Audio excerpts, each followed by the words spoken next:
Of the house of KCR in the national capital, and Kavita has left from the house of KCR and headed straight towards the Enforcement Directorate office. It's the Enforcement Directorate office where she will be grilled on the alleged liquor gate scam. Those visuals on your screens are coming to you from the national capital. Kavita has been staying in the national capital for the past 3 days, and now she's leaving for the Enforcement Directorate office. It will take her roughly 15 minutes to reach the ED office. That's the kind of distance between the house where she's staying, her father's house, KCR's house in the national capital, and it will take her roughly 15 minutes to reach the Enforcement Directorate's office. She has been summoned in the liquor gate case. The Enforcement Directorate sources have told India Today they do have solid proof against Kavita. There's also, in all likelihood, there'll be a confrontation of sorts between Arun Pillai, who's allegedly Kavita's front man, and Kavita. Enforcement Directorate sources have also told India Today they have paper trail which ties Kavita with the alleged liquor scam. The people that you see in the video that's playing on your screens are the supporters. Yesterday, Kavita had held a hunger strike from 10 a.m. till 4 p.m. at the Jantar Mantar in the national capital, and many of her supporters were present. Many opposition leaders, in fact, were also present. Kavita had garnered support from almost 16 opposition parties. Those parties together questioned the way in which the agencies, that is the CBI and the Enforcement Directorate at the moment is behaving, the kind of action that is being taken against opposition leaders.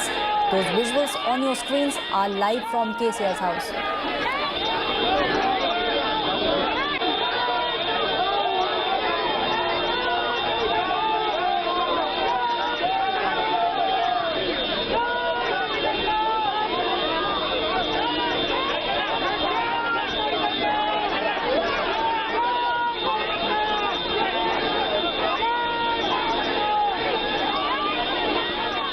My colleague Shreya, who's live at the spot, is now joining me on the story. Shreya, definitely it looks like Kavita has been able to garner a lot of support.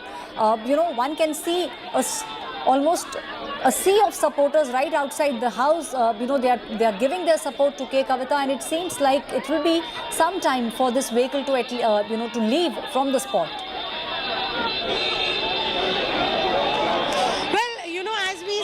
Aishwarya, Kavita has reached the Enforcement Directorate office. As you can see the visuals on your screen, the car is making way inside the ED office amongst heavy security. Now questioning will begin anytime after. Remember, there's already news that in all likelihood she will be facing a confrontation with earlier arrested Arun Pillai in the same investigation. And now the visuals, as you can see clearly on our screen, Kavita is moving ahead to the office of Enforcement Directorate, where she will be questioned today.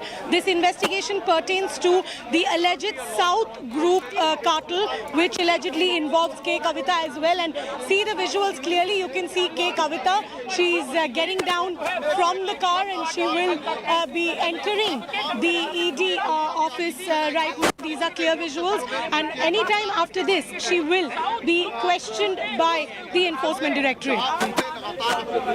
Right, Shreya. So, we have those visuals where one can see Kavita entering the Enforcement Directorate's office.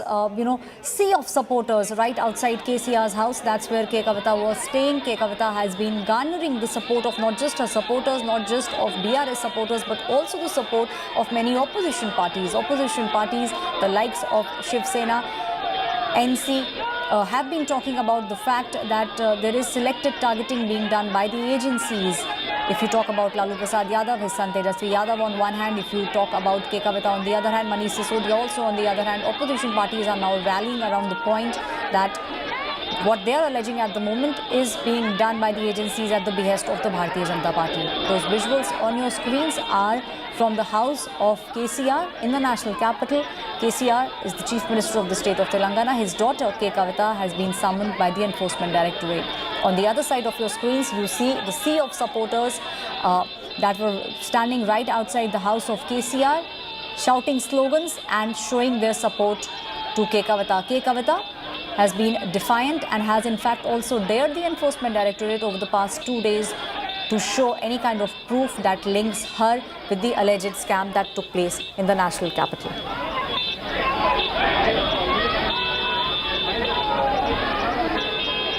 Kavita also, as a sign, showed a victory sign while she was sitting in the vehicle, and now she has reached the Enforcement Directorate's office. The questioning will begin in some time.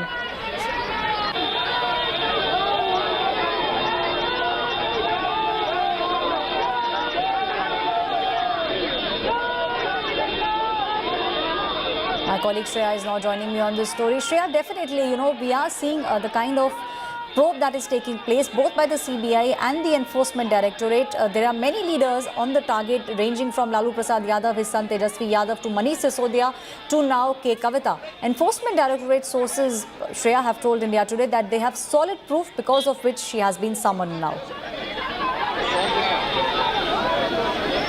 Exactly. So, on one hand, we see that the opposition obviously is saying that this is a pressure tactics that's being used against him. But so far as the investigation is concerned, first and foremost, important to point out that both CBI and ED is investigating the case. Now, CBI has already recorded the statement of Kavita. This is the first time that the ED has summoned her at a time when the ED is also going hell-bent on cracking the investigation into the South Group cartel. Remember, Arun Pillai, he was allegedly one of the forefront man of Kavita, as is being alleged by the Enforcement Directorate. And today, Kavita will be facing a confrontation with Arun Pillai, who was earlier arrested by the ED and is right now in the custody of ED. What we also do know that allegedly there is paper trails of payments and huge kickbacks that were actually pushed in by Arun Pillai at the behest of Kavita, and that is something that the ED is relying on heavily to make a case against Kavita. And now she is already inside the building of the Enforcement Directorate, where we are standing right now. Any time from now, the questioning will begin. Right, Shreya. Also, Shreya, the Enforcement Directorate has been talking about a South cartel. That's what, one can gauge from the way in which the sources have been giving information to India Today, that there is a South cartel which was involved in changing the liquor policy in the national capital, and these arrests and the summons that are being sent are with regards to the South cartel. Now, this also pertains to the change in the profit, the percentage change from 5% to 12%. So, Shreya, do you believe that's also something that the Enforcement Directorate officers will be asking Kavita? Well, exactly. She will be facing all these questions because remember, when we look at the investigation that's earlier done by the CBI, there have been multiple arrests made in the South Group. That included the CA of Kavita, that included people like Abhishek Boinpalli, Buchi Babu, and there was an investigation into the entire case, which the ED also is privy to. There are details, there are money trails, and what we believe that the agency is saying allegedly, Arun Pillai was the front man of this entire South Group cartel. He was the one who was actually paying huge kickbacks in making these changes into the policy that would benefit them. Arun Pillai was a partner in Indo Spirits, is what we know. He has at least more than 30% partnership in Indo Spirits, and remember, that was one of the companies that were also named in that initial FIR that was filed by the CBI in this case in the investigation. And Arun Pillai was the man who was arrested recently, and Kavita is said to be directly linked with Arun Pillai. So definitely this is an investigation that is directly into the South Group, and Arun Pillai was the man who is alleged to form the South Group of this cartel, this liquor policy, which is both being investigated by the Enforcement Directorate and the Central Bureau of Investigation. CBI has already recorded the statement of Kavita. It's now time for the Enforcement Directorate. Right, Shreya, you're speaking about the fact that the CBI has already, taken the statement from Kavita. This is a case which is very similar to Manish Sisodia, because it was the CBI which had moved in first, and then it was the Enforcement Directorate which arrested Manish Sisodia while he was in jail. Something similar one can see in Kavita's case. Also, Enforcement Directorate sources have told India Today that they have solid paper trail, and they will also be asking questions. They will make sure that there is a confrontation of sorts between Kavita and Arun Pillai. That's also something that the Enforcement Directorate will be looking into. My colleague Shreya is standing right outside the Enforcement Directorate house. Shreya, we also saw how at the protest that took place at Jantar Mantar yesterday, there were close to 6 to 7 opposition party leaders from 6 to 7 opposition parties who had joined Kavita in her protest. Even though the protest was for the Women's Reservation Bill, Still, K. Kavita has managed to rally at least few of the opposition parties together, and the question many leaders, opposition party leaders, are now asking is the fact as to why only these agencies, ED and CBI, is knocking on the door of only opposition leaders. That's also something that these leaders are now asking. Well, yes, yesterday that entire protest that was pulled off by K. Kavita for the women reservation bill, it looked like a semi-formation of the opposition unity. And obviously at a time when we are seeing that Manish Sisodia is in jail, there's a summon for Tejashwi Yadav by the Central Bureau of Investigation. The ED had made some recoveries from the South Delhi residents linked to Lalu Prasad Yadav. And now when K. Kavita is inside the ED office, there has been a heat on the opposition leaders. And that's the reason we see that they're coming forward and saying that this is nothing but an attack on the opposition when the Lok Sabha elections are also nearing. However, the agency continues to say that this is strictly pertaining to how the investigation moves forward. And as we know that last year, the CBI had filed and then subsequently ED had also opened an PMLA case in the Delhi liquor policy scam, and now it's being investigated. On one hand, Manish Sisodia is already in the custody of the ED for 7 days, which was granted yesterday. K. Kavita is now being questioned. To importantly also point out one fact, the ED had alleged that the South Group cartel alone had paid kickbacks to the tune of 100 crores to Aam Aadmi Party leaders. That's also something that will be investigated, questioned to K. Kavita as she faces the team of the Enforcement Directorate. How many times did she have direct meetings with Aam Aadmi Party leaders, whether there were directly any involvement? Because remember, what has been alleged that people like Arun Pillai, Abhishek Boinpalli, they were responsible in coordinating and making meetings and arrangements in Delhi when the liquor policy was being framed. We are already at a time when we know that the investigation by the agencies say that there was direct involvement of private persons in influencing the liquor policy in a way that they would receive benefits, for which they had given kickbacks to the Aam Aadmi Party leaders. And that's exactly the case that's being now investigated by the agencies.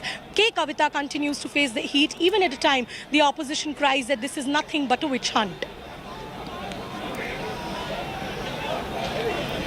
Right, Shreya. So, definitely the Enforcement Directorate at the moment is talking about the fact that these kind of arrests and the summons that are being sent are not whimsical summons that the agencies are sending. They do have proof, because of which they are now summoning all these leaders. Those visuals that you see on your screens, let me break them down for you. The first visual is of K. Kavita leaving the house of her father, KCR, from the national capital. Supporters, there was a sea of supporters right outside the house of KCR showing their support to K. Kavita. The middle screen is of the supporters, raising slogans in favor of K. Kavita and raising slogans in favor of KCR and showing K. Kavita that they are standing with her. And the third visual is of K. Kavita entering the Enforcement Directorate office. We are expecting the questioning to begin shortly. Enforcement Directorate sources have told India Today they have proper money trail, and they also know about the kind of money which was being siphoned off, the money which was being given as bribe to various officers to make the changes in the Delhi liquor policy. The liquor policy which was later scrapped, and the government in Delhi had to go back to the old liquor policy. Manish Sisodia is already in the custody of the Enforcement Directorate, and after Manish Sisodia, it is now the turn of K. Kavita to be questioned by the Enforcement Directorate.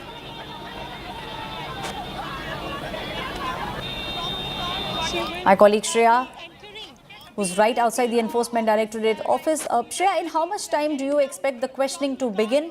And do you think that this, this questioning will be a long questioning? She's getting down from the car and she will... well, in all likelihood, this will be a long questioning for K. Kavita, because this is the first time that she's appearing before the Enforcement Directorate, and we'll not be just seeing a linear questioning. There'll also be a confrontation that in all likelihood she will be facing with Arun Pillai, who's also recently arrested, as we've been sharing with our viewers. Now, there are particular questions that the ED would obviously put forward before her, which includes her direct role in manipulating the liquor liquor policy and also in the formation of the South Group cartel of that is actually being investigated by the Enforcement Directorate. If to again tell our viewers that the main person who is alleged by the ED is Arun Pillai, who's being said as one of the main mans of K. Kavita. He was at the forefront in creating the entire South Group cartel, which also included people like Abhishek Boinpalli, Buchi Babu, and these are people who've already been questioned by the CBI. They were also arrested by the CBI, but now it's the ED who's actually breaking their move forward in the South Group cartel. And with the arrest of Arun Pillai, we can only say that trouble is mounting for K. Kavita as she faces the officials today inside the Enforcement Directorate. One of the big allegations, as I had mentioned earlier, which was made by the ED, is that at least 100 crore rupees worth kickbacks were made by the South Group to the Aam Aadmi Party leaders in order to manipulate the policy in a way that would favour the private person in the business of liquor. Right, Shreya. To give our viewers a background of what exactly is happening at the moment, K. Kavita, was in fact questioned by the CBI in the same Liquorgate scam in December last year. And after that, fresh summons were being sent to her by the Enforcement Directorate. K. Kavita responded to the first of the summons and said that she will not be able to join on the given date and had sought time today. She's now reached the ED office. She was summoned by the Enforcement Directorate, and the Enforcement Directorate says they have solid proof against K. Kavita. Kavita, in fact, had also held a day-long protest at the Jantar Mantar. That protest, however, was for the Women's Reservation Bill. She was able to, however, make sure that many opposition parties join hands, and the opposition parties are now questioning. The opposition parties are now questioning why the Enforcement Directorate, the CBI, are only knocking on the doors of opposition leaders.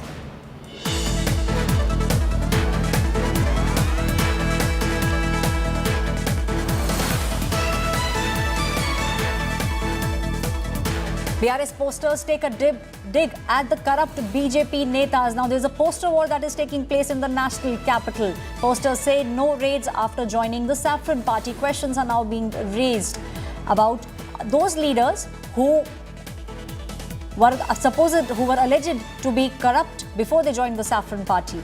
Now the BRS party has put up posters and they are taking a dig at corrupt BJP leaders.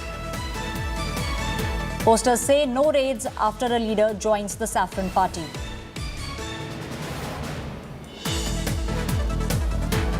Those posters that you see on your screens have been put up by supporters of BRS in the national capital, and these posters are now questioning why those leaders who joined the BJP, all the cases are dropped against them, and why only opposition leaders at the moment are being questioned by the agency. My colleague Shreya, who's right outside the Enforcement Directorate office, is now joining me on the story. Shreya, it seems like, you were speaking about the fact that this will be long hours of questioning. The Enforcement Directorate in one go can question a person for about 9 hours in a day. So it seems like, that kind of confrontation will take place. That's what sources have told us so far between K. Kavita and Arun Pillai, who's supposed to be the front man for K. Kavita. And there are many paper trails also that the Enforcement Directorate has with it. The confrontation will take place with all the proof that ED has in the alleged Liquorgate scam. Well, exactly. So, Aishwarya, and as you were talking about also the posters side by side, it's also important to point it out that at a time that this case is being investigated vigorously by both the CBI and the ED, it's also becoming a political slugfest, because that's always been the case whenever political personalities are involved in such cases. We've seen time to time, be it political parties like TMC, when we see the same impact from RJD, we see it from Aam Aadmi Party, and at the backdrop of that right now, it's also something that these political parties are trying to make it look like a matter of the opposition unity, because that's what they are trying to put it forward, that this is nothing but a witch hunt that's being carried forward by the party in rule, the party in center, that is the Bharatiya Janata Party, and that is at one side as we see that there's a political war of words that's being exchanged while the case is being investigated by the CBI and the Enforcement Directorate. Now, so far as the confrontation is concerned, this will be a long hour of questioning because it's the first time that Kavita is appearing before the agency. Not just that, she'll not just be facing a linear questioning, she will also be confronted by Arun Pillai. Who is Arun Pillai? He's the main man who is being alleged to behind the formation of the South group, the South cartel, which is being investigated by the Enforcement Directorate right now. The CBI has already investigated the corruption angle into it. The Enforcement Directorate is looking into the money trail. They have paper at hand which allegedly directly points out to the huge kickbacks that the South group cartel had actually paid to Aam Aadmi Party as well. Thank you, Shreya, for joining me with all those details. My colleague Shreya is standing right outside the Enforcement Directorate office where Kavita is being questioned at the moment. It's time now for us to slip into a very quick break. More news coming up on the other side.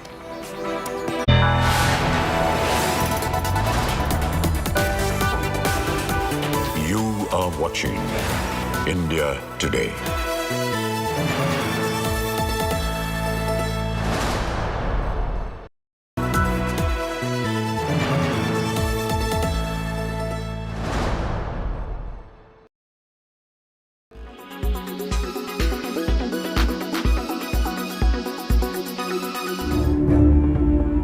The Liquorgate fire is spreading from Delhi to Telangana. The Enforcement Directorate is set to question Kavita on Saturday. Kavita, BRS leader and daughter of Telangana Chief Minister Chandrasekhar Rao, was to appear before the ED on Thursday, but had requested a fresh date. Facing charges of corruption in the alleged Liquorgate scam, Kavita unleashed a series of attacks on the Narendra Modi government. Friendly उनके जितने भी political parties होते हैं उन पे कोई red नहीं होता है. फ्रेंडली उनके जितने भी बिजनेस हाउसेस हैं उन पे कोई रेड नहीं होता है.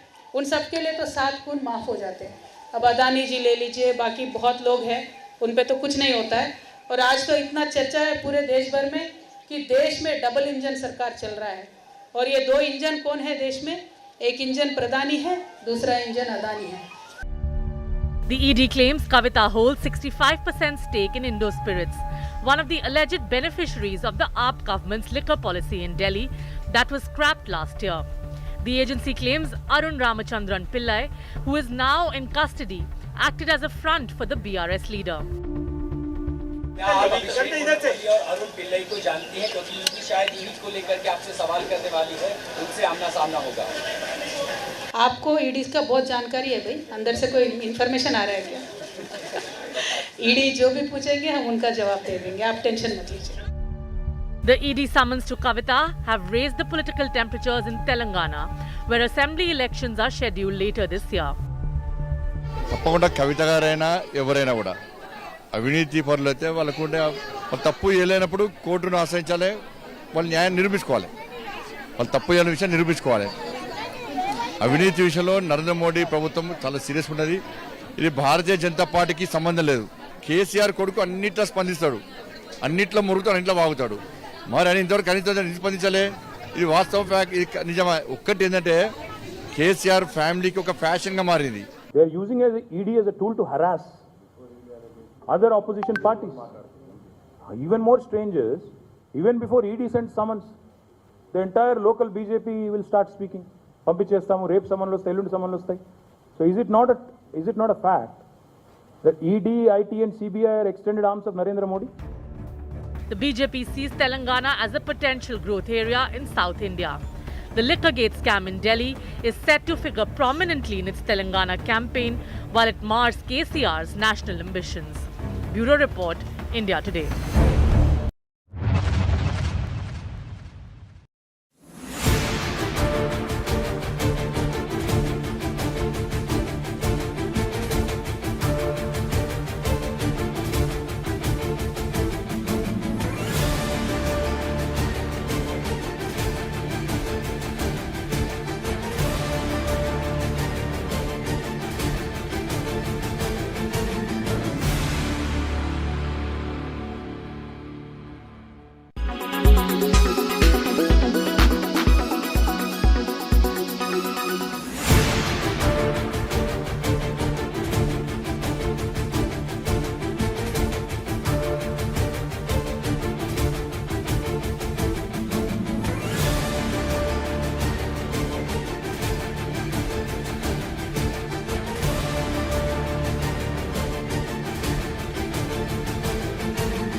watching India Today.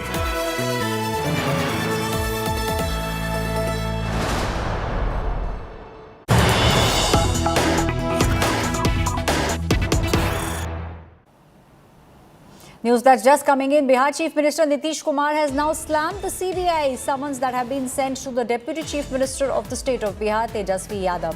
Tejashwi Yadav has been summoned by the CBI in the land for jobs scam today. He was summoned even earlier on the 4th of February, but he did not appear then. And now fresh summons have been sent by the CBI to Tejashwi Yadav. Summons, according to CBI, are based on evidence and paper trail that they have against him for the land for jobs scam. Earlier, it was the Enforcement Directorate that had raided multiple cities in Bihar and other locations of Lalu Prasad Yadav in the land for job scam.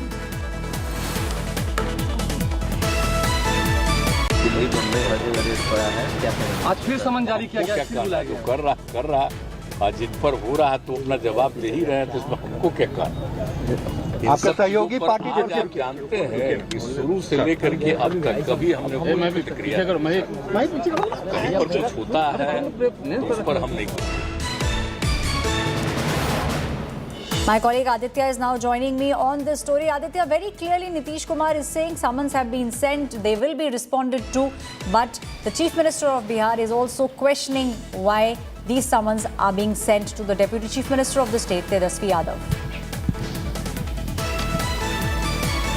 Well, exactly. As far as the stand of Chief Minister Nitish Kumar is concerned, it has been very clear and categorical for the past few months, and it has been very evident in the repetitive statements he has given on the issue by now. And interesting to note here is the fact that the statements altogether given by CM Nitish Kumar are nothing but a sort of clean sheet as far as it is concerned, because he, while fostering Mahagathbandhan 2.0, categorically said that he had a clear word with the RJD top brass on this particular issue. And that being said, he has categorically reiterated his earlier declared stance on the entire incident. Interesting to note is the fact that the way Enforcement Directorate was questioning RJD's former MLA and also a close aide of Lalu Prasad the last day, it is something that the entire Mahagathbandhan is trying to capitalize and trying to target the BJP for the action of the central agencies. Right, Aditya, thank you so much for joining me with all those details on this story. And with that, it's a wrap on this bulletin. Thank you for watching India Today. For more news and updates, you can download the app. You can also go on to indiatoday.in. This is me, Aishwarya Paliwal, signing off.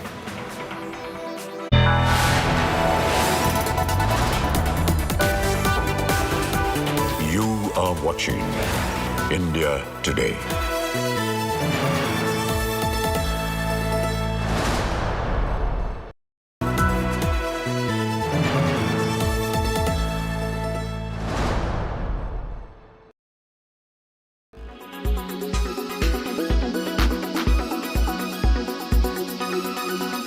So let me ask you a few more granular questions about the whole consumption piece. Let's start from the top, the ones which are not seen as rural focused but are very expensive. They've been underperforming over the last few quarters. The names, the expensive ones like Asian Paints and Pidilite and Havells. Do you see further room for compression of their multiples, or have they compressed enough? So let me take a step back and let's try and understand what are the things happening. I mean, there are two big trends happening in the market today. One is that obviously we are no longer in a low interest rate environment and easy liquidity environment, which had led to these valuations going up much more than the earnings growth rate. The stock prices went up much more than the earnings growth rate. So there is a valuation discipline coming back into the market. Let me just re-emphasize that word, valuation discipline. It doesn't mean that every expensive stock is doing badly, but discipline is definitely coming back. And the second thing which is happening is that we are seeing a revival in the cyclical parts of the economy, which is credit growth, investment cycle, real estate, manufacturing. So, ultimately, it's a zero-sum game. One of the reasons why some of these stocks or sectors became expensive was, apart from low interest rates, also because of the lack of alternatives, because the cyclical part of the economy was not doing well. Now that part of the economy has also started firing after, almost a lost decade, we are seeing a dual impact on let's say, the defensive, high quality, high growth, high PE kind of stocks, which are coming under pressure from both aspects, high interest rates, as well as the alternatives which are now available in the market to really generate alpha.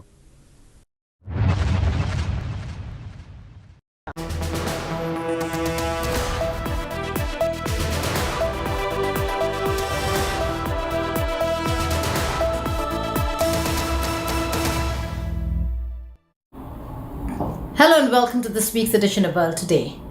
We begin our show with an India Today exclusive. Now, even as foreign ministers of India and China were meeting on the sidelines of the G20 summit for a 45-minute long conversation, China continues to build its adversarial strength.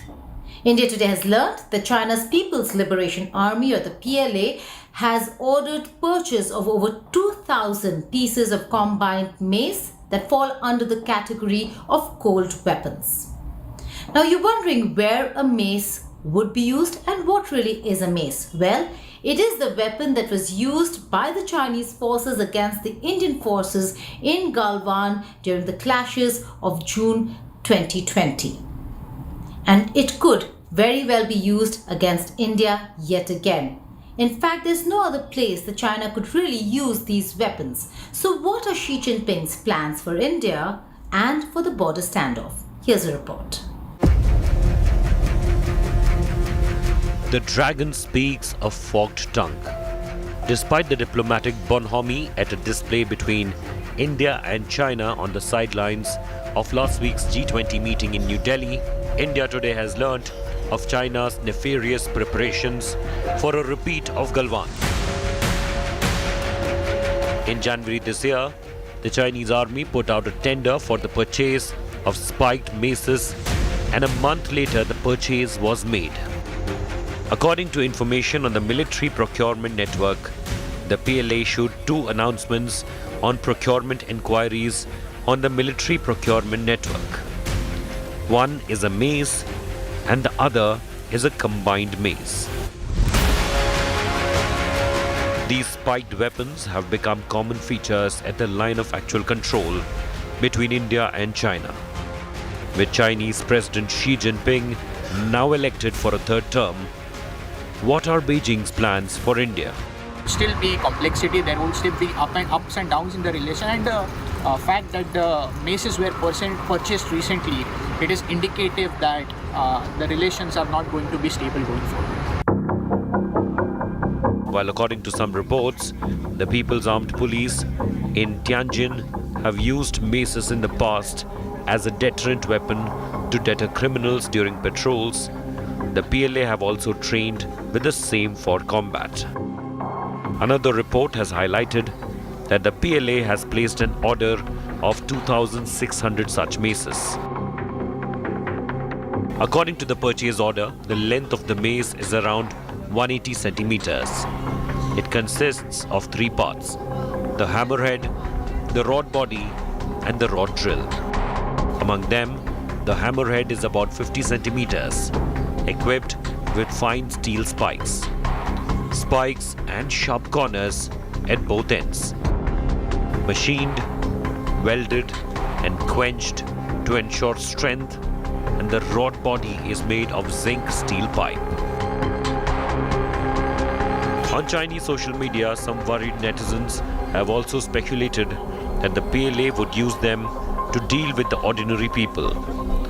But the larger worry is skirmishes on the India-China border as the summer approaches. Information was leaked on Chinese social media, and a citizen picked up on the fact that this could only be used on India-China border.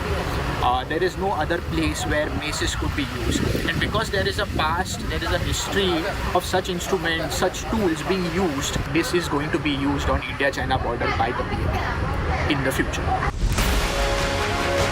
On June 15, 2020, Ladakh's Galwan Valley witnessed a violent clash between the armies of India and China, where these mace-like weapons were used, resulting in the death of 20 Indian soldiers, one of the worst in 45 years, and led to a military standoff with China and numerous rounds of military talks for the disengagement process. While India has been pushing for diplomacy and talks, the days ahead could be rather tough.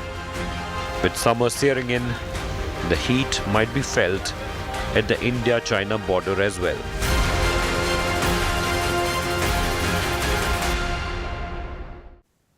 This was an India Today exclusive, and to discuss a little bit more on this, we have two very important China experts, Tejashwi Desai, who himself was a part of reporting on the details of this urgent purchase by the PLA, and Manoj Kevalramani, who is with the Takshila Foundation, also joins us.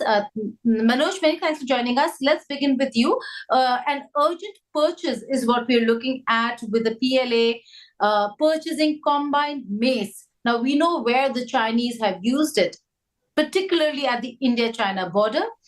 A lot of social media chatter about how it can be used for domestic purposes as well. But in this day and age, where we've seen a lot of protests, and most of them have reached social media platforms, doesn't seem like China is going to use these cold weapons against their own people. Particularly, it looks like it is for the India-China border. Yeah, thank you so much for having me. Look, I mean, the first thing that we look at is who's buying these weapons. If it's the PLA, then it's not meant for domestic purposes. If it's the armed police, then they are the ones who are part of sort of looking at domestic disturbances. Secondly, what we've seen is that increasingly with the use of technology, Chinese domestic protest management has become extremely sophisticated. We saw this a couple of months ago when the protests erupted over the COVID-19 lockdowns, and eventually those lockdowns ended, partly because the protests played a role in that. You didn't see the kind of violent crackdowns, you didn't see the kind of beatdowns. So we've not seen the Chinese forces use such tools domestically, and there is no reason that it seems that they would use that when you can contain protests by using modern technology, surveillance tools, by blocking off access, and those means have worked extremely well. So there is absolutely no reason to tell us that this is going to be used domestically. It's clearly meant for the India-China border, which is where they've been used in the past. We are seeing that the India-China border is in a state of armed coexistence, and it's going to likely remain in that state. How do you escalate without entering into an escalatory cycle, right? One of the ways is to use weapons which are lethal, but not necessarily firearms. And this is the answer that it seems like it. Okay, so Yash, coming to you, you also have been studying and looking at these reports very, very closely. You're part of our report on this story as well. But the larger picture, now this is Xi Jinping's third term, and we're looking at some conversations taking place between India and China. Would you weigh in on what China's plans could really be when it comes to these weapons? It doesn't seem like China is looking at conversations, dialogue, and diplomacy to resolve the crisis. Thank you so much for having me. I think these weapons are indeed going to be used on India-China border. Because of there are two or three reasons because of how these weapons are made, how these weapons are purchased, where these weapons are being trained. I'll come to that question later, that aspect later. But going forward, because these weapons are being purchased, and because there is a precedent of using these weapons in the past on the border, these weapons, it can be said conclusively that it is made for India-China border. Also, you have to take into account the 4 agreements that India and China have signed over the border between 1993 and 2005, where firearms couldn't be used or cannot be used in these areas, and that is why the two countries have resorted to cold arm weapons in different types of cold arm weapons. But now that these maces are being purchased, and they are, if you see the tender carefully, they are categorically being made to suit the PLA in such areas, such topographies, specifically against India, to deter India. This is very conclusive of the fact that these are going to be used on the India-China border. And this leads us to how this leads us to understand how China is thinking about India right now. Buying of such weapons and de-escalation of tensions on the border, complete de-escalation of tensions on the border is a conclusive enough evidence to show that going forward in next 3 to 5 years or 10 years, the border problems are going to escalate. Manoj, it is quite interesting that while on the one hand we are seeing diplomacy, negotiations, various levels of talks between the two sides, this is a crucial year for India, Manoj. We are seeing the SCO summit and the G20 being hosted by India in New Delhi and various other places. But the fact of the matter is that Xi Jinping's plans for the border are very different from what India envisages. And that's very clear from the purchases that we're seeing, from the statements that come out of Beijing. Yeah, look, I think there are a couple of things to keep in mind. Firstly, what Beijing appears to be doing on the border is that it recognizes that the power dynamics have shifted quite significantly. The old agreements no longer hold as much they did. So it's trying to sort of use force to try and define and see what new red lines can be established, right? You push as much as possible to try and define where there is resistance, and then you sort of develop new red lines and new approaches.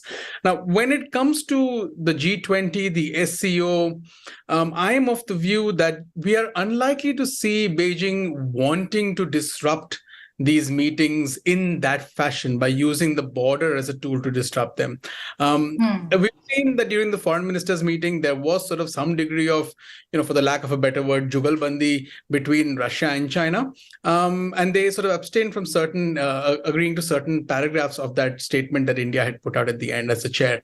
So I think you're going to see more of that as opposed to necessarily pushing things on the border. Because when you do that, you also create this sense of Beijing being willing to use force, and it becomes something that is an international limelight, right? It gives India the sort of diplomatic edge in that context. So I don't think that it would be using the border as a tool to disrupt the G20 and the SCO. Rather, there are other things that it can do to sort of exert its influence at those forums. So I don't think the border is something that we should be worried in that context. But generally, in the long sort of game that we are playing on the border with China and the Chinese are playing with us, we should expect a much more volatile areas. We should expect much more volatility because there is a new system of trying to push to see where you hit resistance. And that's when you start to define what can be new red lines. And then perhaps we might see some stability.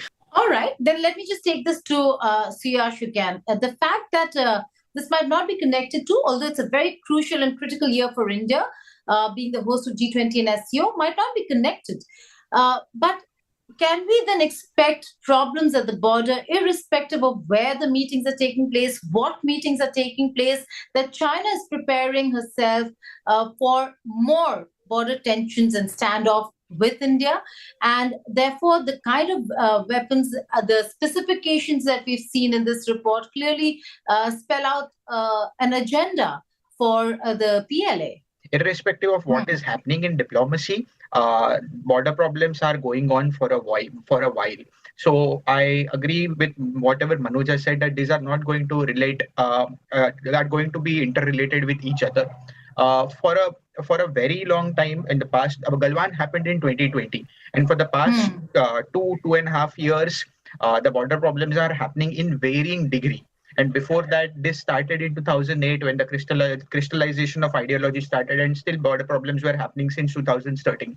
So I don't think this is especially to do with the upcoming meetings. But yes, as we go ahead, looking at what has happened in the past 2-3 years, the border problems and how China is changing its approach towards different borders, the border problems are going to increase over the at least next 5 to 7 years.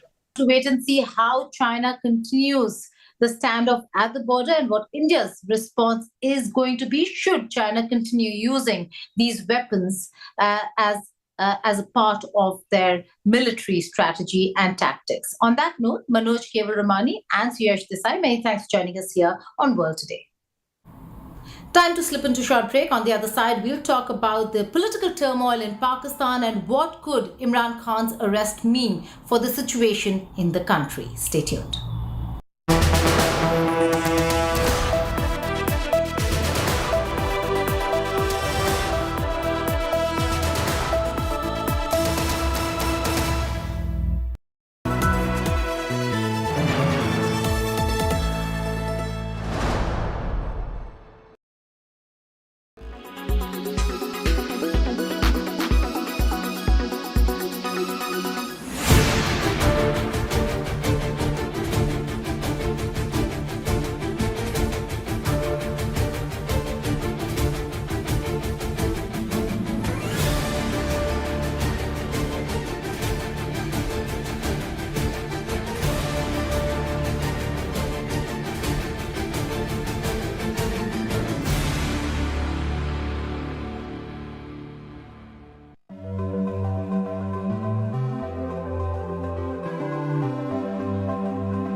Armed with facts, she takes the news by its horn. Do you think the future of these students are not hampered? Fierce, bold and direct, setting the tone for the biggest stories. From every corner and every angle. Expect nothing but the unfiltered truth. News first, niceties later. Watch me, Nabila Jamal, on India Today. Make your media plan smarter with India Today Live TV on your connected devices. Amplify your brand with 100 million smart internet viewers. To advertise, mail us at sales@aajtak.com.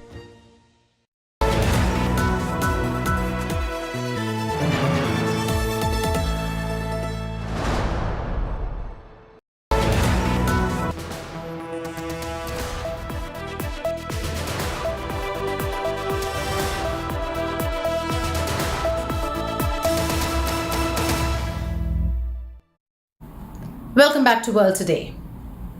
Political instability, economic crisis, terrorist attacks, assassination attempts, conspiracy theories, you name it and Pakistan has it. At this juncture, Pakistani politics is nothing short of a blockbuster thriller. But what is going to happen in court on March 13th is really going to send the nation into a tizzy should Imran Khan be arrested. One will have to look at the case where he has been accused of not divulging or disclosing all the details of the money he earned out of selling state gifts that he earned when he was in power. But should he be arrested, what will the fate of the country be? Here's a look. Former Pakistan Prime Minister Imran Khan has become the biggest cause for worry for those who once pushed him to the top position, the Pakistani establishment. Today he faces charges of alleged illegal purchase and sale of gifts given to him by foreign dignitaries while he was in office. News of his imminent arrest had caused an uproar amid party cadres, leading to unprecedented violence and protest. Basically, there were two previous bail fixed before here. One was before the ATC court, another was before the banking crimes court. The ATC court basically granted him interim bail. Date will be announced shortly, whatever the date it is. And after that, Khan Sahib appeared before the banking crimes court, and after hearing the case on merit, the bail has been granted to Imran Khan. Pakistani police on March 5th served arrest warrants to Imran Khan to ensure his appearance in court. But the Islamabad High Court suspended the arrest warrant and ordered that the former Pakistan Premier appear in court on March 13th. Imran Khan has been citing lack of security and threat to his life as reasons for not showing up. अदालतों के अंदर कोई security नहीं. There is no security at the courts. They know I had a threat against my life. कोई security नहीं है. Khan has been demanding a snap election since his ouster from office in a parliamentary vote early last year. A demand that was rejected by his successor, Shehbaz Sharif, who has said that the vote would be held as scheduled later this year.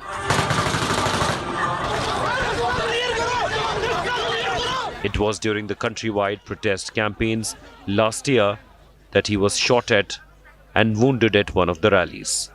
लोग हमेशा ख़वातीन की हिफाजत करते हैं. People always protect women, but he is a hyena who wants women to protect him. The supporters reach every place, but he doesn't reach. कारकुनान इधर आ जाएं. कारकुनान हर जगह आ जाते, ये खुद कहीं पहुंचते ही नहीं. उससे पहले आपने सबने हाथ उठा के.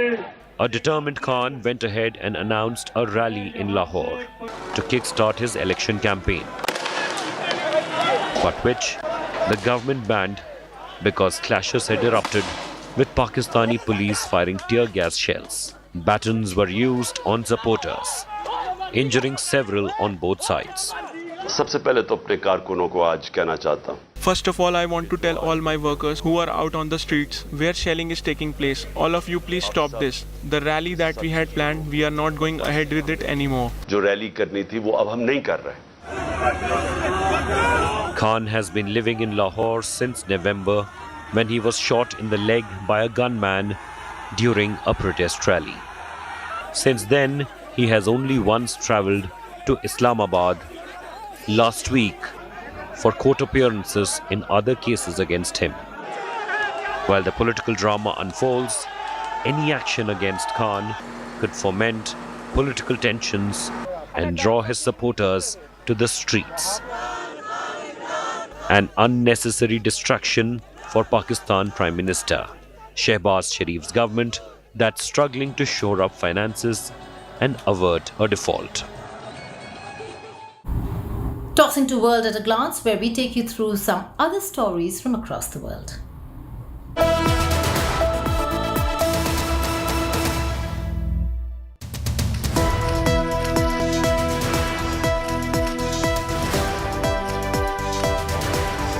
Australian Prime Minister Anthony Albanese received a ceremonial welcome in the Indian Presidential Palace upon his arrival. Both the countries agreed to strengthen a broader economic partnership and boost their defence ties. Albanese's India visit is the first by an Australian Prime Minister since 2017. Iran had announced that its intelligence agencies have started making the first arrests after more than 5,000 students were affected by mystery poisonings beginning November last year. Ayatollah Khomeini had called for the perpetrators of the unforgivable crime to be tracked down without mercy. China's Foreign Minister Qin Gang said the Ukraine crisis seemed to be driven by an invisible hand that is using the conflict to serve certain geopolitical agendas. He also reiterated China's position on the Ukraine war amid growing tensions between Beijing and the European Union. This comes after EU questioned China's sincerity as a mediator when it refused to name Russia as the aggressor in the conflict. Warning the US, North Korea said any move to shoot down one of its test missiles would be considered a declaration of war. North Korea's foreign ministry also accused the US of aggravating the situation by conducting a joint air drill with a B-52 bomber and planning US-South Korea field exercises. UEFA said it will refund Liverpool fans who attended last year's Champions League final in Paris. Although UEFA initially blamed the Merseyside club's fans for the chaos, they later apologized following the release of an independent review. Fan clubs welcomed the announcement, but also said it does not excuse the UEFA or exempt them from criticism and lessen the need for them to implement all of the recommendations made by the independent inquiry.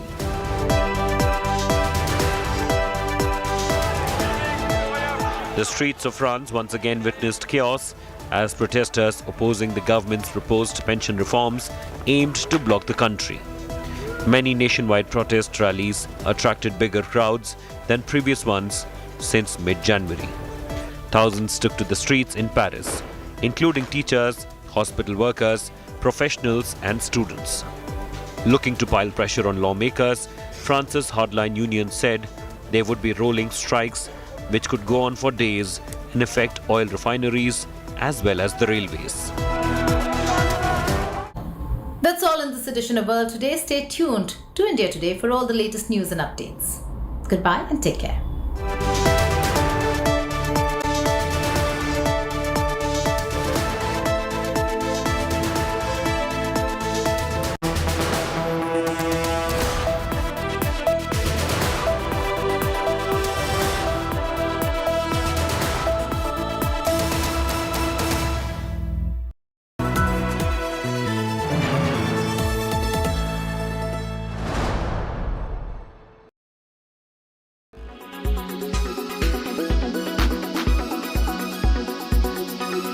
First question is about the latest notification by India's Finance Ministry. They bought crypto transactions under the Prevention of Money Laundering Act. So what do you think? Is this move a positive one for the industry, or is it going to slow down the growth of the industry, and how is it going to impact cyber frauds and financial transactions like that? So let us know, please. Yeah, thank you. Yeah, this is a good question. Of course, generally speaking, at Binance, we do welcome opportunities to actively engage with regulators, and we definitely do support clear rules of the game, clear regulations, because, of course, we believe that there has to be a set of defined rules by which cryptocurrencies have to behave. So having a clear regulatory framework is a definitely step in the positive directions. And of course, Binance and other large cryptocurrency exchanges will have to carefully study these rules and behave accordingly. When it comes to the actual cooperation with law enforcement and compliance and fighting criminals, I believe there won't be too many surprises in this end, because Binance is already compatible with legislation in many other jurisdictions, and often we go far above of what is necessary. So we can then, of course, discuss the individual compliance bits and pieces if we have time to go into greater details.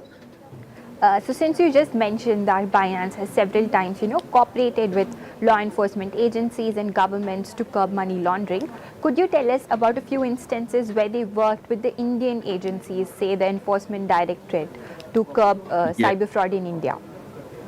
Indeed. And as you can imagine, like somebody who has 12 years of experience and moved to Binance last year, it is of really great personal importance for me to support law enforcement investigations around the world. So I have to say that we do support criminal investigations in India and other jurisdictions. So far, we have had a very positive experience supporting Enforcement Directorate investigations, as well as working with other law enforcement agencies. Example of such practical cooperation would be our support of the e-nuggets investigation, investigation that has generated a lot of media interest over the last few months. And during this investigation, we have provided extensive support to Enforcement Directorate, often under very short deadlines. And as you have noticed in the media, our cooperation led to identification of the suspects and ultimately led to a substantial seizure of funds. So this was one of the great examples of the public-private cooperation.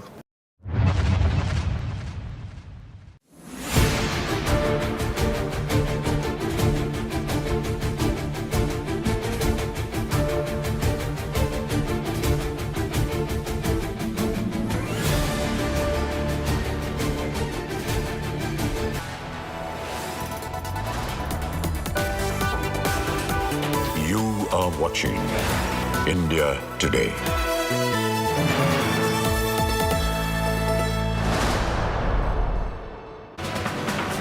Hello, you're watching India Today and I am Aishwarya Paliwal. Let's start the show with the headlines.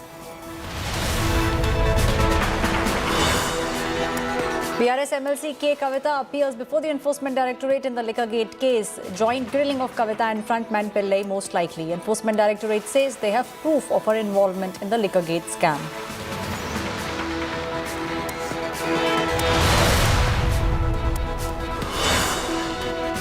Land for jobs scam haunt Lalu Prasad Yadav and his family. CBI summons Tejashwi after ED raids in multiple cities of Bihar and other locations connected to Lalu Prasad Yadav.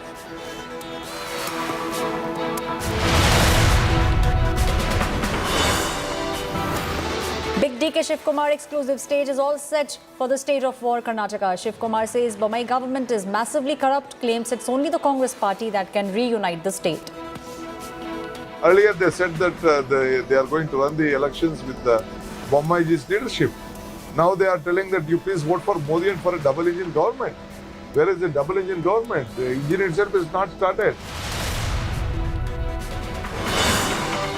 Pulwama widow stir turns political in the state of Rajasthan. Fresh Ashok Gehlot versus Sachin Pilot showdown. Ashok Gehlot calls the widow's demand as inappropriate. Sachin Pilot says Ashok Gehlot should be a little more sensitive.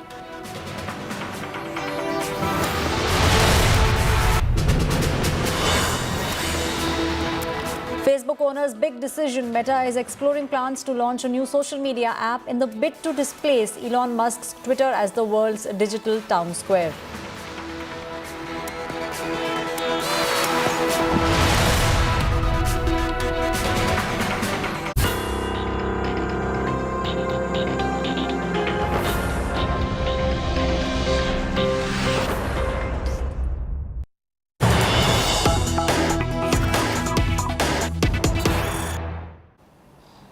News that's just coming in. Bihar Deputy Chief Minister Tejashwi Yadav has decided to skip the CBI summons today. Tejashwi has said his wife's deteriorating health is the reason why he cannot abide by the summons sent to him by the CBI. My colleague Shreya is now joining me on this story. Shreya, this is the second time Tejashwi Yadav is skipping the summons being sent to him by the CBI. He's saying his wife's health is not good. That's the reason that he's given for not going to the CBI headquarters.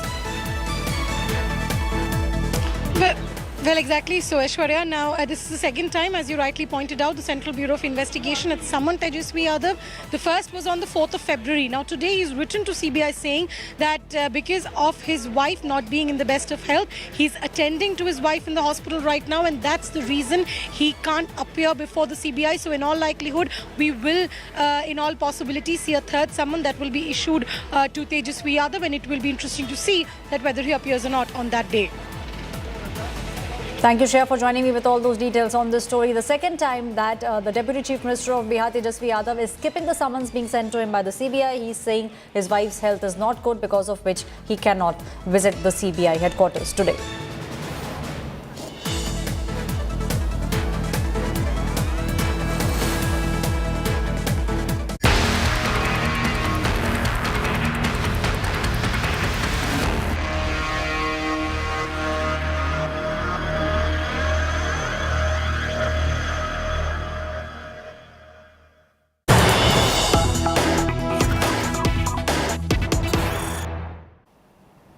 Posters targeting Prime Minister Narendra Modi have emerged in the city of Hyderabad. Posters showing Prime Minister with the tagline "Destroyer of Democracy" and "Grandfather of Hypocrisy" are emerging near the parade grounds in the city of Hyderabad. Those posters that you see on your screens have been put up in the city of Hyderabad, and these posters are targeting Prime Minister Narendra Modi.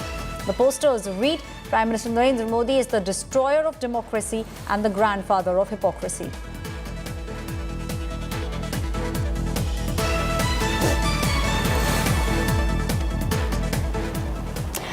Now, the Enforcement Directorate is grilling K. Kavita in the Liquorgate scam today. According to ED sources, the agency has enough evidence against Kavita to establish that she was involved in this scam. Now, ahead of this grilling, Kavita supporters hit the street and also raised slogans against the central government. They also put up posters against the Bharatiya Janata Party, accusing the BJP of not taking action against the corrupt leaders that are there in their party. Meanwhile, the ED sources have said at least 3 suspects have alleged her involvement in this scam. Kavita will be confronted with a frontman, Arun Pillai, who has moved court in order to retract from all the statements he's given in front of the Enforcement Directorate officials so far. Now, if you remember, Arun Pillai is a part of the South cartel, which was arrested by the Enforcement Directorate on the 6th of March. Kavita, on the other hand, is remaining very confident. She has claimed that the agencies will not find any evidence against her. And she's also gone ahead and slammed the BJP government over the action that the agencies are taking against her. Her father and Telangana Chief Minister KCR has also hit back at the BJP, accusing the Saffron Party of causing trouble for Telangana and the opposition parties. Manish Sisodia, who's the prime accused in this case, has been sent to 7 days ED custody.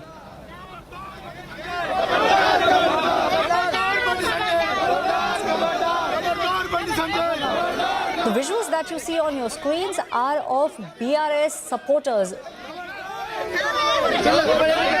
outside the Andhra Bhavan in the national capital. This massive protest that is now taking place. These are all the people who are supporters of Telangana Chief Minister KCR and also of Kavita.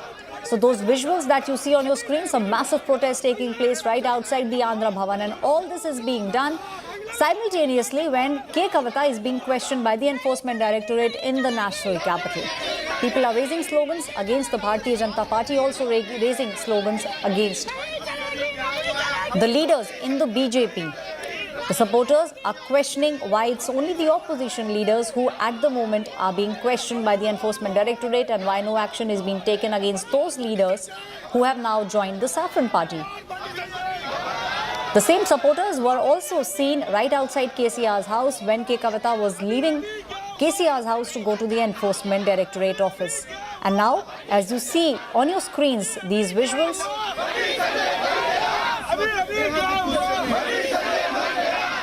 slogans are being raised against Prime Minister Narendra Modi.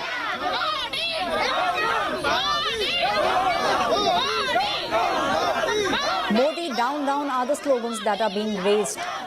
These visuals are coming to you live from right outside the Andhra Bhavan in the national capital.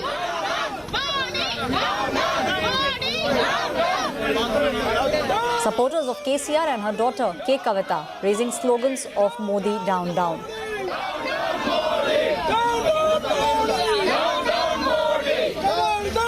My colleague Milan is now joining me on the story. Milan, it looks like this fight has definitely spilled onto the streets.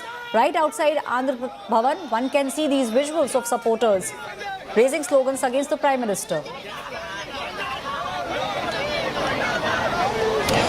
Well, Aishwarya, certainly because this is happening in the backdrop of how Kavita is in the ED office at the moment. She's being questioned by the Enforcement Directorate for her alleged involvement in the liquor policy scam and being one of the key figures in the South cartel. Of course, the FG is actually being burnt on the derogatory and unparliamentary comments of Bandi Sanjay on Kavita, and that is why supporters are protesting. But let me tell you, happening at the Telangana, the Andhra Bhavan at the moment, outside Kavita's residence also, there were a lot of supporters who were barricaded by the Delhi police and were not allowed to go to the ED office. All this is happening meanwhile as she's being questioned by the Enforcement Directorate, and a number of supporters such as the MPs of BRS, the MLAs, etc. have also come to Delhi along with her brother KT Rao, who is here and in support of Kavita as she entered that ED office with a smiling face and a fist that shows that yes, we are very much going to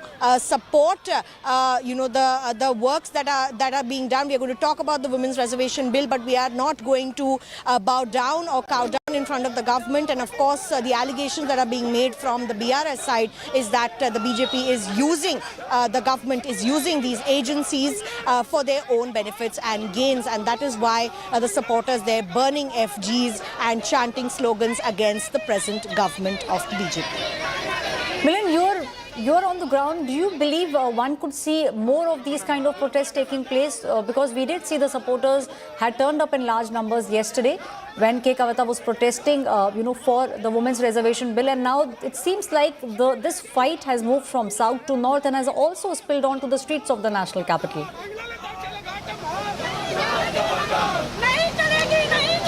Of course, Aishwarya, as far as protests are concerned, outside the house of K. Kavita, there the police had put in heavy barricadings which have been now removed as Kavita is currently at the ED office. But the supporters there, they are only protesting in some areas. Yesterday was a huge protest that was held at Jantar Mantar, but that was also with due permissions that were taken from the Delhi police. And of course, people keep gathering and coming in support of K. Kavita. And of course, there are a lot of people who have come forward and said that the agencies are being misused. So people from Telangana, from Hyderabad have all come in, and you'll see them showing you that thumbs up sign, because they are all in support of Kavita here. Of course, supporters pouring into Delhi, and Delhi is seeing protests in various places in support of her. Thank you, Milan, for joining me with all those details. My colleague Milan giving us exactly what's happening, telling us exactly what's happening right outside the Andhra Pradesh Bhavan in the national capital. Those two visuals that you see on your screens, one are the live visuals that are coming right outside Andhra Pradesh Bhavan, where the supporters of KCR, the supporters of BRS party, are now chanting slogans against Prime Minister Narendra Modi. On the other side of your screen, you see it is K. Kavita, who was yesterday sitting at Jantar Mantar. A large number of supporters from her party had joined her. Yesterday, she spoke about the Women's Reservation Bill, but the protest that is taking place today is against K. Kavita, against the Enforcement Directorate summoning K. Kavita. Let's listen into some of the reactions that are coming in on the story. It's a false allegation. It's a false allegations. The worst failure administration of Modi government is not ready to fight democratically with our BRS party and as well as other regional parties in the India. That's the reason hook or cook. Ho gaye to hamla, nahi to jumla. Right? They are trying to capture the Indian politics. They strongly desire to influence the Indian policy or Indian system. This, the inquiry, this either CBI or ED or income tax, they are the watchdogs or hunting dogs of Modi. Modi ji को समय बर्बाद नहीं करना चाहिए. सारे विपक्ष के नेताओं को एक साथ पकड़ के जेल में डालो, लेकिन इस देश के लिए काम करो. और दूसरी बात, अपने जो मित्र हैं जिन्होंने देश के संसाधनों को लूटा है, जिन्होंने लाखों करोड़ का भ्रष्टाचार कर रखा है, उनके खिलाफ भी कार्रवाई कीजिए. तो बीजेपी का तो नारा है, जो जितना बड़ा भ्रष्टाचारी वो उतना बड़ा पदाधिकारी.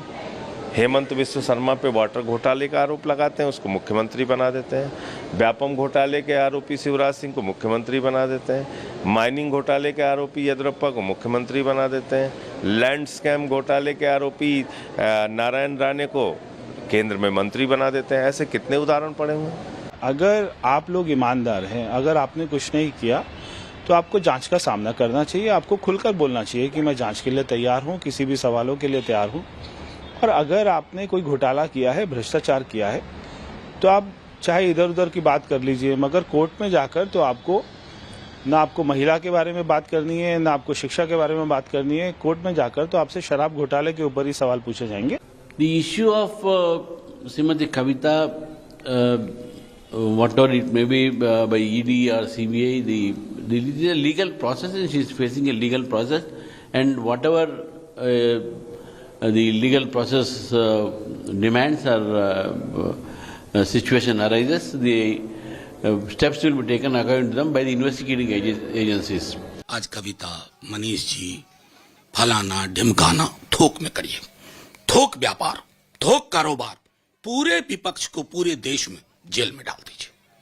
अकेले चुनाव लड़िए, फिर कहिए कि सारी सीटें मेरी है. जैसे नहीं अभी नागालैंड असेंबली में हुआ है, विपक्ष है ही नहीं, वैसा ही कर दो. विपक्ष मुक्त भारत, सबको जेल में डाल दो. जो भ्रष्टाचार हुआ है तो उसमें कार्रवाई होनी चाहिए, चाहे वो किसी राज्य में हो. अभी कर्नाटक में एमएलए के यहाँ 8 करोड़ रुपया पकड़ा गया. क्यों ईडी आईटी वाले छापा नहीं डाल रहे हैं वहाँ? क्या भारतीय जनता पार्टी शासित राज्यों में ये नहीं हो रहा है? क्या हेमंत बिस्व शर्मा के सारे केस समाप्त हो गए? उसमें कार्रवाई क्यों नहीं हो रही है? तो जितनी तत्परता आप दूसरे प्रदेशों में दिखाते हैं, उतनी तत्परता अपने ही शासित राज्यों में दिखाएं. Well, let me tell you what's taking place in the national capital at the moment. Right outside the Andhra Pradesh Bhavan in the national capital, the area which is the Lutyens, Delhi, there is a massive protest that is taking place against the Bharatiya Janata Party and Prime Minister Narendra Modi by the supporters of BRS. The supporters of K. Kavita, her father, Telangana Chief Minister KCR, have now started burning the effigies, and they are also raising slogans against BJP. Now, this protest is taking place simultaneously when K. Kavita is being questioned in the Liquorgate scam by the Enforcement Directorate. Just a couple of minutes back, K. Kavita had reached the Enforcement Directorate office, and what it seems like this will be a long day for K. Kavita. The sources in the Enforcement Directorate have told India Today that they have proof of the fact that K. Kavita was involved in this scam, and that's the reason why they have summoned her. In fact, K. Kavita was questioned by the CBI in the same case in December last year, and now she's being questioned by the Enforcement Directorate. My colleague Amit is now joining me live from right outside Andhra Bhavan where this protest is taking place. Amit, straight just show us what exactly is taking place in the national capital right outside the Andhra Pradesh Bhavan. Right, Aishwarya, right outside the Telangana Bhavan, what you have is the angry BRS workers protesting right now, raising slogans against the BJP Modi government. And just a couple of minutes back, they had burned the effigy of Telangana BJP President Bandi Sanjay Kumar. These workers of the BRS are angry. They are protesting against the Modi government. They are protesting against the Enforcement Directorate action, as well as specific comments made by Sanjay Bandi Kumar, who is Telangana BJP president. Will also cut across to the workers out here to understand as to why they are protesting. So, first question, why are you burning effigy of Sanjay Bandi Kumar, the Telangana BJP president? Yesterday and today also he made some derogatory and unparliamentary remarks. Being a state unit head of a party and being a parliamentarian, he is not supposed to use those kind of words. To be precise, I don't want to repeat that particular comments he has made, but it gives a sense that, He made comments against whom? He made comments against Mrs. K. Kavita, who is a former parliamentarian and current MLC as well. And she's facing a tough time, especially when the ED and CBI cases are going on. As a parliamentarian and as a responsible citizen who is heading a state unit of a national party, you are not supposed to speak derogatorily against women. Our culture, our traditions give utmost respect to women. When Modi ji speaks about Nari Shakti, you come and make derogatory sexist remarks against a woman politician. What do you stand for? What kind of values does your party stand for? What kind of moral values you have got? Alleged derogatory comments by the BJP Telangana president has egged the members of the BRS out here. They are protesting. We'll cut across to the women protesters. आप लोग पुतला जला रहे हैं, मोदी सरकार के खिलाफ नारेबाजी कर रहे हैं, ऐसे समय में जब के कविता जी को क्वेश्चन किया जा रहा है एनफोर्समेंट डायरेक्टरेट द्वारा। बिल्कुल, अगर क्वेश्चन किया जा रहा है तो कविता का बराबर कोऑपरेट कर रहे हैं, हमारी पूरी बीआरएस पार्टी भी कोऑपरेट कर रही है, क्योंकि अंत में जीत तो धर्म की ही होनी है। लेकिन आज हम लोग यहाँ प्रोटेस्ट करके बीजेपी अध्यक्ष जी का पुतला इसलिए जला रहे हैं कि कल जब हम लोगों ने महिला धरना किया था, हमारा विरोध जो महिलाओं के आरक्षण की मांग को लेकर था, उसमें हमारा किसी भी राजनीतिक और ऐसा कुछ भी नहीं था, महिलाओं के समर्थन के लिए था। आज हर घर की महिला अपने लिए समर्थन चाहती है, क्योंकि वो कहीं भी पीछे नहीं है। उस समर्थन के आधार पर, उस आरक्षण के आधार पर जो हमने शांतिपूर्वक धरना दिया था, उसके ऊपर जिस तरह से तेलंगाना राज्य के president Bandi Sanjay ji comment pass करते हैं, क्या उनको शोभनीय लगता है? मैं पूछना चाहती हूँ बंडी संजय जी से, क्या आपके घर में कोई माँ बहन बेटी नहीं है? और यदि है तो आपकी जबान पर ऐसे शब्द कैसे आ सकते हैं एक महिला के लिए? एक महिला इस देश का अधिकार ही नहीं।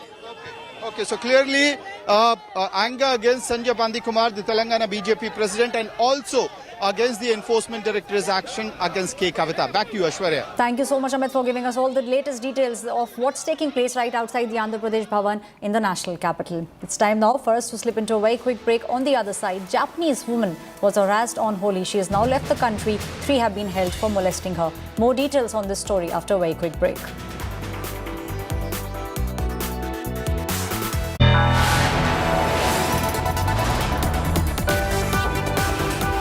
You are watching India Today.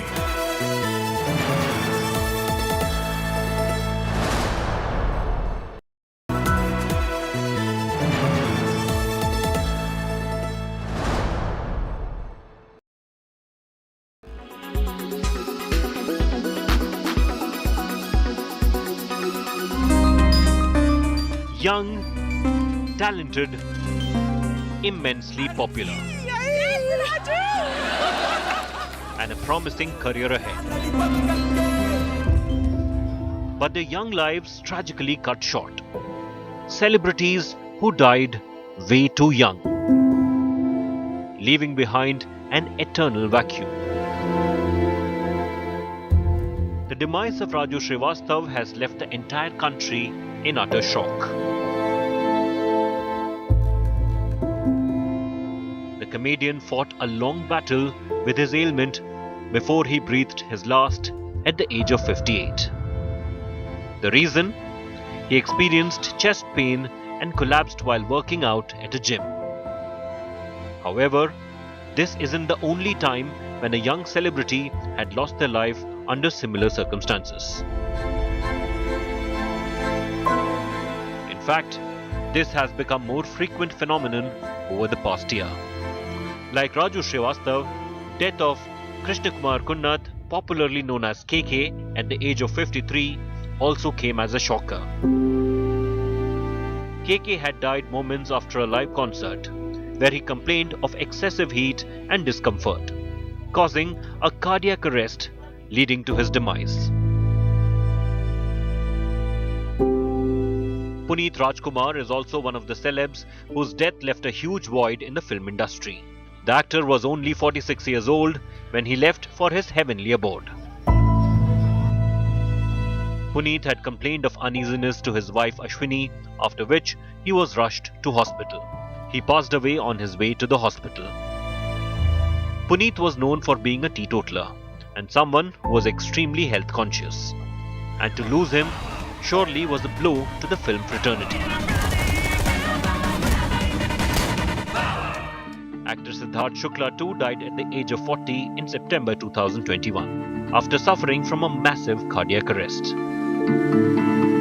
Shukla, who was fit and regularly worked out, had taken some medicines before retiring for the night, only to never wake up again.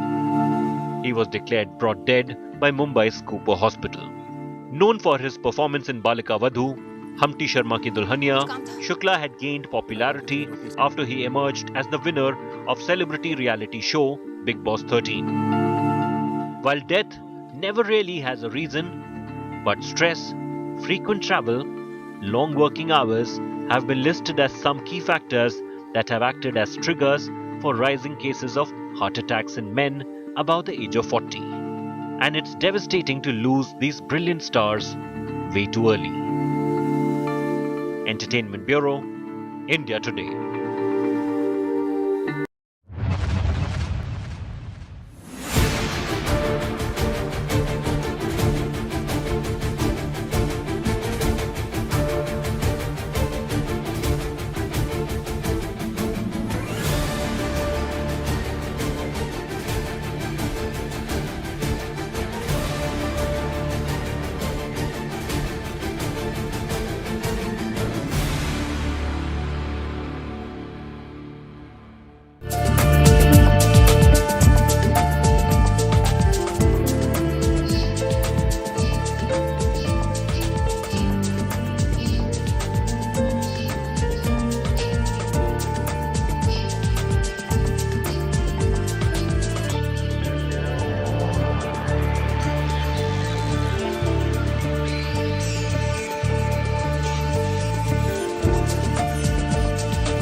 Make your media plan smarter with India Today Live TV on your connected devices.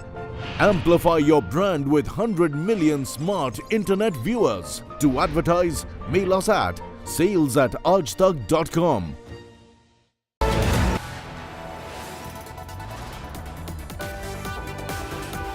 You are watching India Today.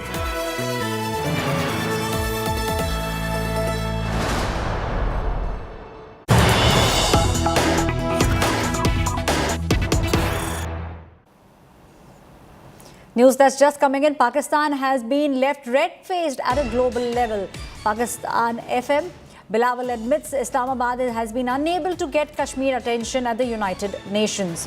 India's diplomacy is able to scuttle Pakistan's efforts. Bilawal also went ahead and said, we face a particularly uphill task to try and get Kashmir onto the center of the agenda at the United States.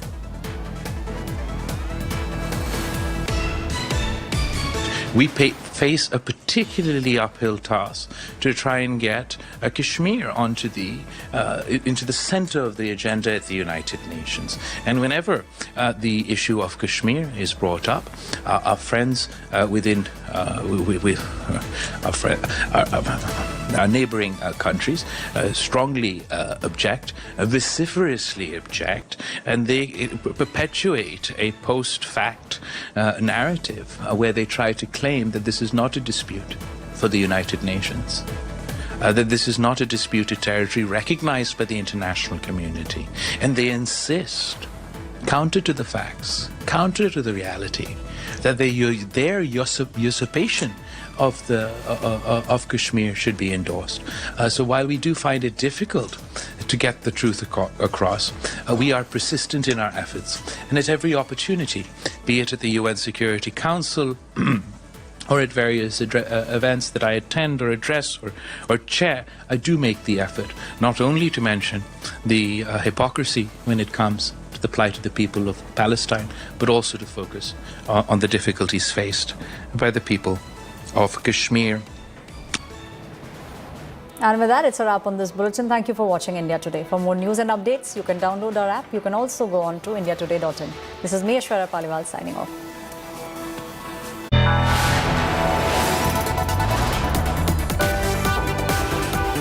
You are watching India Today.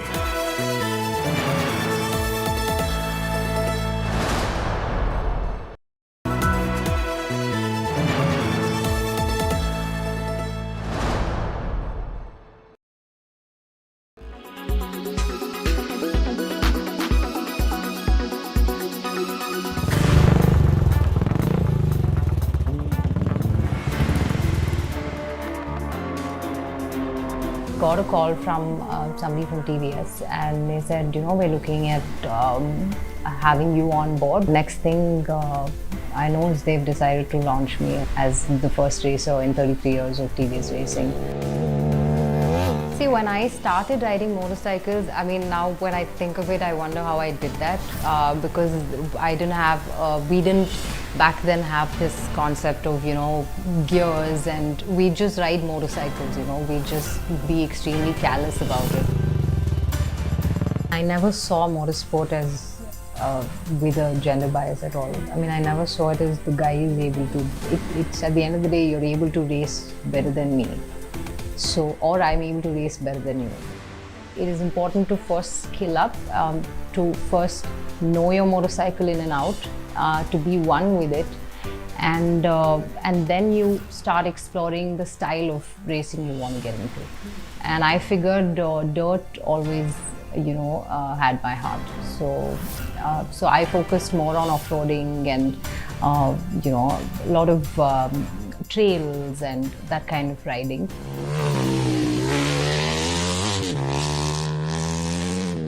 My first race, I was the only woman on the race, and you know, some 59 boys or something.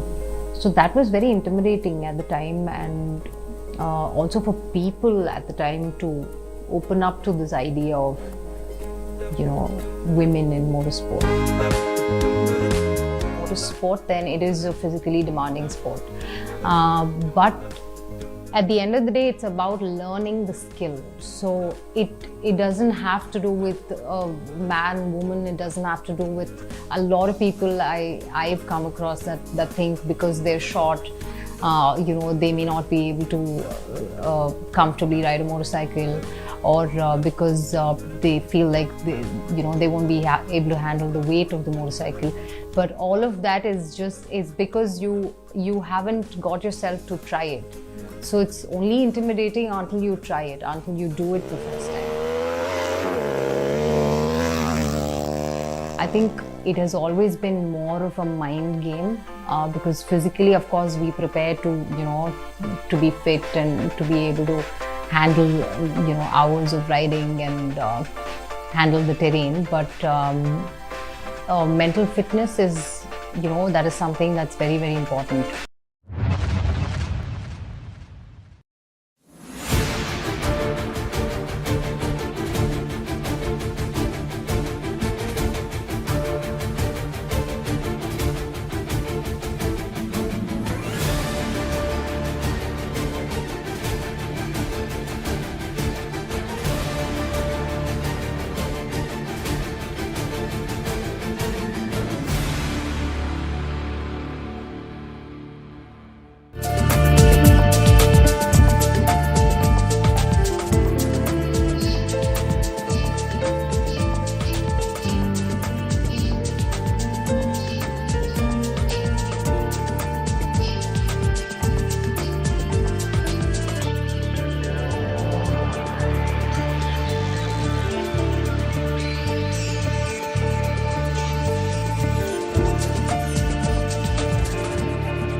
Hello and welcome to a very special episode of Battle Cry. We are once again on board INS Vikrant. This is the third time India Today and Battle Cry crew is on board INS Vikrant, but there is a big difference. This time she is sailing in the high seas. And over the next half an hour, we will bring you an action and thrilling episode of Battle Cry showing how INS Vikrant is gearing up to be completely battle ready.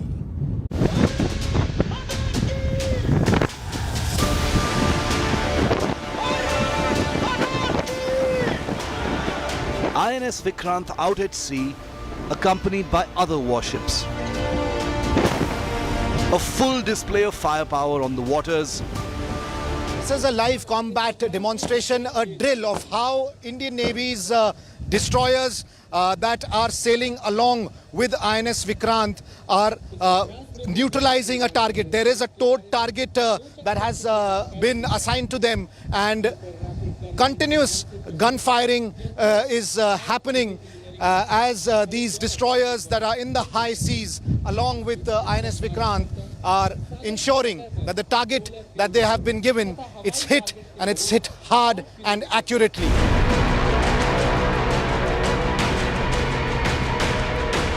The occasion, the Indian Navy's Naval Commanders Conference on board its newest aircraft carrier with Defence Minister Rajnath Singh in attendance. Initial part of the discussions will happen on board. So this is again a change from what has been happening earlier, so that we interact with the people, with our personnel, men and women who are on board the ship, and get a feel of what is what is the requirements, what are the challenges. Ships, submarines, aircraft, special forces, they've all been tested out. We've got the ships deployed in the length and breadth of the Indian Ocean region over more than a month, continuously at sea. So this is this has been followed by a intense weapon firing phase, where we again tested out most of the weapons and proved them.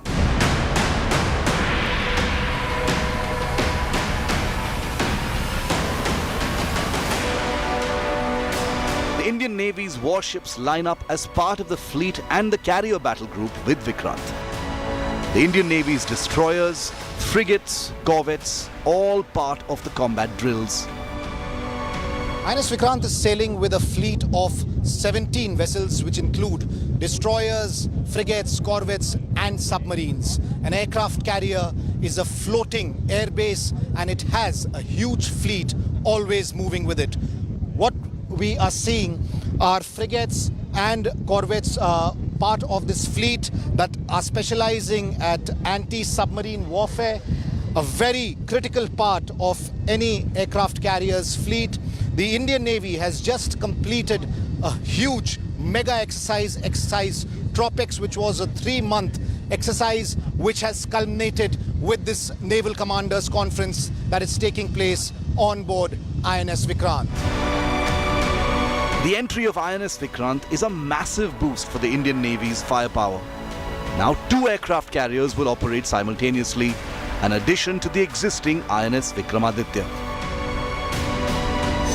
That's a MiG-29K ready for takeoff from the INS Vikrant. The MiG-29Ks have been an old warhorse for the Indian Navy, and the Indian Navy continues to operate them from the aircraft carriers, both INS Vikrant as well as INS Vikramaditya. These were part of the recent Tropics exercise that the Indian Navy conducted over the last 3 months. The Indian Navy is looking at replacing these MiG-29Ks. They are in the process of getting 26 new fighter aircraft. These will either be the French Rafale or the US Super Hornet F-18. It still remains to be seen which one of those will win the big battle to be part of the Indian Navy. With camera person Nasir Khan, this is Abhishek Bhalla on board INS Vikrant for India Today. Since the commissioning of INS Vikrant in September last year, the aircraft carrier has been continuously going into the high seas. It's been part of several drills and exercises. But the most important part is that it needs to be completely ready for flying operations. At this point of time, INS Vikrant is ensuring that all the air assets continue to operate from its flight deck so that it can be battle ready very soon.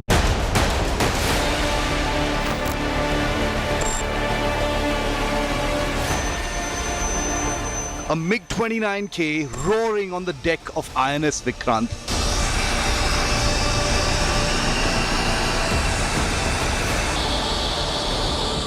All set for a takeoff.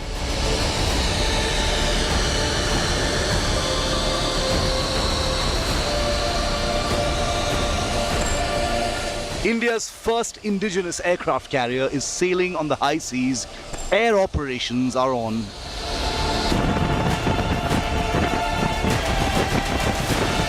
Preparing for combat.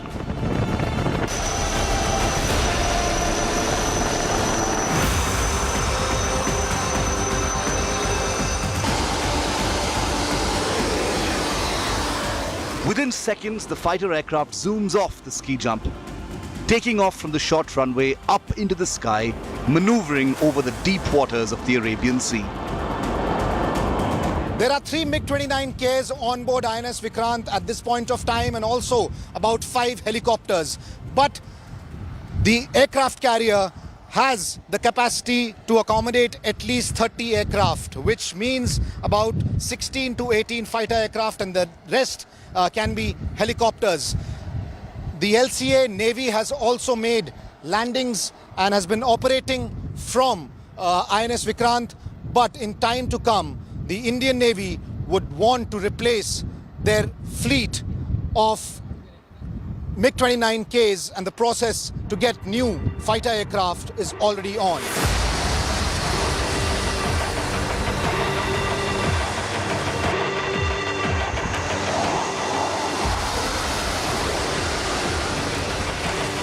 Then comes India's very own light combat aircraft. The LCA Navy landing on this indigenous carrier. That's LCA Navy, the light combat aircraft, the naval version that has just landed on the deck of INS Vikrant. Now it's pretty clear that the Navy is not going to be using this version of the LCA as part of combat, but it's going to be playing an extremely crucial role as far as training and exercises are concerned. And in fact, the LCA Navy had a few weeks earlier made similar landings on Vikrant. This is part of Vikrant being completely ready for air operations, and we've now seen demonstrations where the MiG-29K as well as the light combat aircraft, the naval version, are operating from INS Vikrant.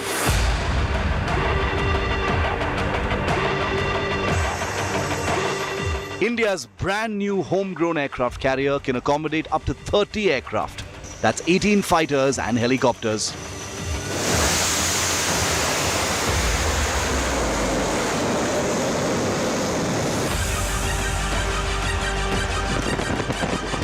The Russian Kamovs and newly inducted helicopters from the US, the MH-60 Romeos, will be operating from this carrier. This will enable sea control far from the country, both in war and in peacetime. The new Romeos are lethal in anti-submarine warfare.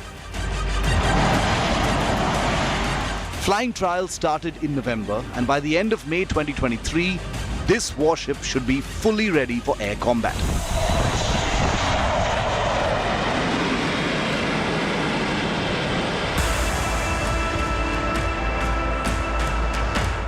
Vikrant is India's largest warship that has a capacity to displace 43,000 tons when fully loaded and can accommodate 1,600 personnel that include specialized cabins to accommodate women officers and sailors. The ship has a maximum design speed of 28 knots with an endurance of 7,500 nautical miles. The ship has around 2,200 compartments and is designed literally to be a floating city out at sea. India today is on board INS Vikrant as it sails about 80 kilometers off the coastline of Goa. Air operations are continuing. Several trials of various kinds of aircraft, be it fighter jets like MiG-29 or the LCA light combat aircraft or helicopters.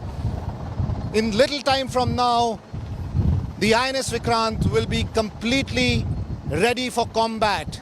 After its commissioning in September last year, INS Vikrant has been regularly going to the seas and carrying out various exercises. With camera person Nasir, Abhishek Bhalla on board INS Vikrant.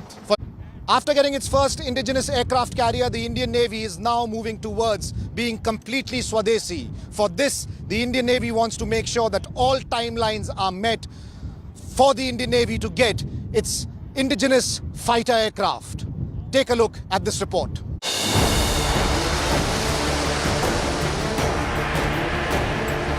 The LCA Navy in action on board INS Vikrant.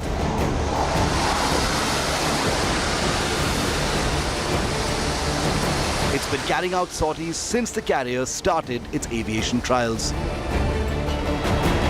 But the Desi fighter jet will not be part of combat operations on the Navy's carriers. Our main focus is on getting the twin-engine deck-based fighter. Okay? That has to be developed. So, जो LCA Navy का program से काफ़ी lessons हमने सीखा है. We got enough data on the need, how much is the strengthening required for the undercarriage, for the tail hook, then all the other airframe aspects and so on. So, ये data सब मिल गया. So, now the HAL and our indigenous industry, ADA, they are all confident of making the twin-engine deck-based fighter. The first prototype of the indigenous twin-engine deck-based fighter will be ready by 2026, hopefully, and the induction expected by 2032. The Indian Navy doesn't want any further delays in the acquisition of 26 new generation carrier-based fighter aircraft to add to its fleet. Case abhi is under process. We will take it up for approval of the government. The expectation is that by 2026-27 तक ये prototype will start flying. Maybe by 2032-2033 से लेके production start होगा. With 2 aircraft carriers, the Navy wants to enhance its fighter fleet as quickly as possible with the most modern aircraft available. The contest so far has been between the Rafale of France and the Super Hornet of the United States.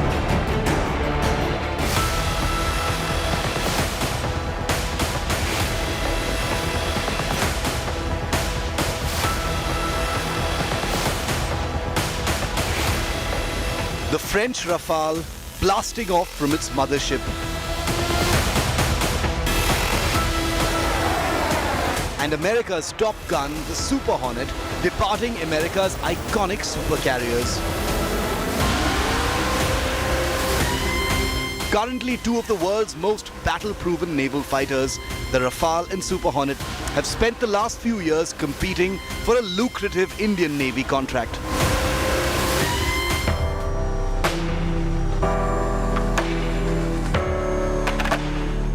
A contract for 26 fighters to make up the fighter wing on board India's first indigenous aircraft carrier, INS Vikrant. And now, a year after compatibility trials of both aircraft at the INS Hansa Naval Base in Goa, a prospective frontrunner has emerged.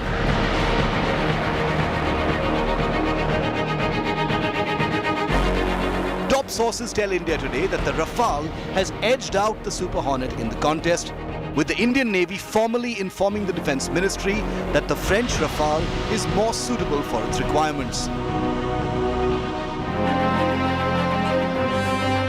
The Ministry of Defence and both companies, Dassault Aviation and Boeing, remain tight-lipped on developments since no formal communication has been made yet. Those sources confirm that the Indian Navy has made its choice and the ball is now in the government's court. A contract award would make the Indian Navy the first export customer of the naval carrier-based Rafale M, having already exported the Air Force variant to a slew of countries, including Egypt, Qatar, Greece, and of course India, which operates 36 Rafale fighters. The Indian Air Force's Rafales, populating 2 squadrons, arrived in India between 2020 and 2022. The same Rafale variant is a contender in the Indian Air Force's multi-role fighter aircraft contest that seeks to buy and build 114 fighters. In the Air Force contest, the Rafale goes up against a large stack of contenders, including the Eurofighter Typhoon, F-21, Gripen E, MiG-35, Su-35 and F-15 Eagle II. INS Vikrant, the Indian Navy's first indigenously built aircraft carrier, entered service last September and recently began its crucial aviation tests months ahead of schedule with landing and takeoff cycles of the homegrown LCA Navy and the staple carrier-based fighter, the MiG-29K. The Indian Navy formally sidestepped the LCA Navy as a fully operational carrier fighter a few years ago, choosing to task it with tech demonstrator duties towards a purpose-built naval fleet defense fighter. That future product, as we've reported here on Battle Cry, is the twin-engine deck-based fighter, which is all set for cabinet-level project sanction from the Indian government this year. Reports suggest the Indian Navy is looking to support a campaign for 100 of these new jets when proven and ready. If Dassault Aviation manages to close this deal for 26 Rafales, it'll be a stopgap acquisition to give the Indian Navy carrier-based jets to bridge the gap until the TED-BF comes online in the next decade. The first flight of the new Indian fighter could be as early as 2026.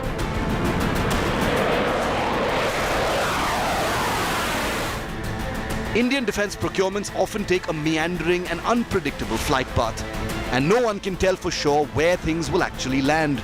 But for now, the Rafale once again has the upper hand. Bureau Report, India Today. The Indian Navy has started the process to ensure they can get a third aircraft carrier. The Navy's quest for a third aircraft carrier is extremely critical for Navy's operations. But there are cost constraints that are coming in the way. Will the Indian Navy get another aircraft carrier soon, or will the wait be long? Here's a report.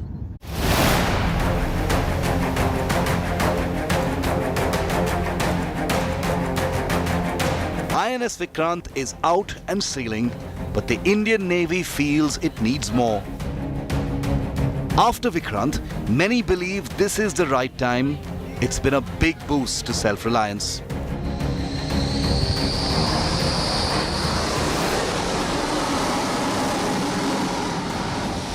We are now looking at all our ships to be built in India. As of today, 43 ships and submarines are on order, and out of which 41 are being built in India. Okay, so that is the scale at which we are pursuing Atmanirbharta. The Indian Navy inducted its first indigenous aircraft carrier, INS Vikrant, last year. With an aircraft carrier of its own, India is now part of a select and small band of just 7 countries. That's the US, UK, France, Russia, Italy and China that have the niche capability to design and build its very own aircraft carrier. India now has 2 functional aircraft carriers, INS Vikrant and the Russian origin INS Vikramaditya. The Indian Navy has been insisting on a third aircraft carrier in the wake of Chinese forays into the Indian Ocean region. But the Indian Navy ideally wants a superior carrier as the second indigenous model. With the proposed name INS Vishal, that simply means massive. It was proposed to be a 65,000-ton warship with a capacity to accommodate more aircraft on board, but that project is on hold due to ongoing budgetary constraints. In the interim, the Indian Navy is looking at certain other options.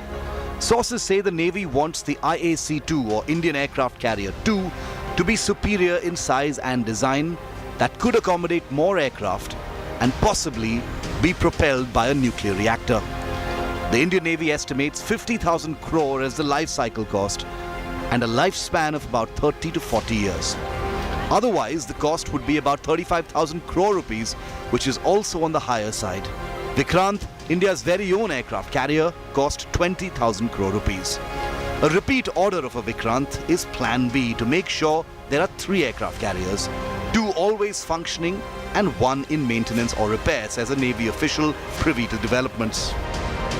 The Navy believes this is the right time to start the process to have another aircraft carrier. The reason behind this is that everybody has the expertise and the experience of getting together INS Vikrant, and if there are further delays, then the expertise that several stakeholders have got, it might get wasted. That's the reason why the Navy is insisting that the procedure for a third aircraft carrier should start now so that there are no further delays. With camera person Nasir Khan, this is Abhishek Bhalla on board INS Vikrant for India Today. That's all we have on this special episode from on board INS Vikrant. For more news and updates, keep watching India Today.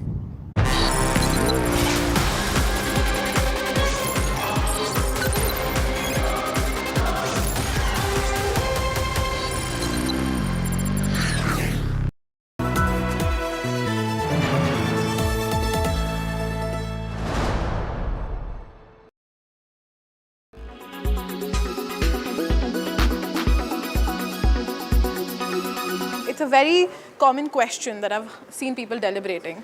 So if you'd have the answer to that, why should one choose Ather? Why should one choose Ather? Because that's the best, that's the safest electric scooter right now on the market.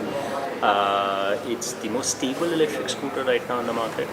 It's the one that's been built and researched for the longest period, almost 10 years. We started work on the scooter in 2014. Actually, early 2013, late 2013, and we're here. What you see here is basically an outcome of all of that. How many more do you plan to sell? What's the market share that you're looking to capture? So I think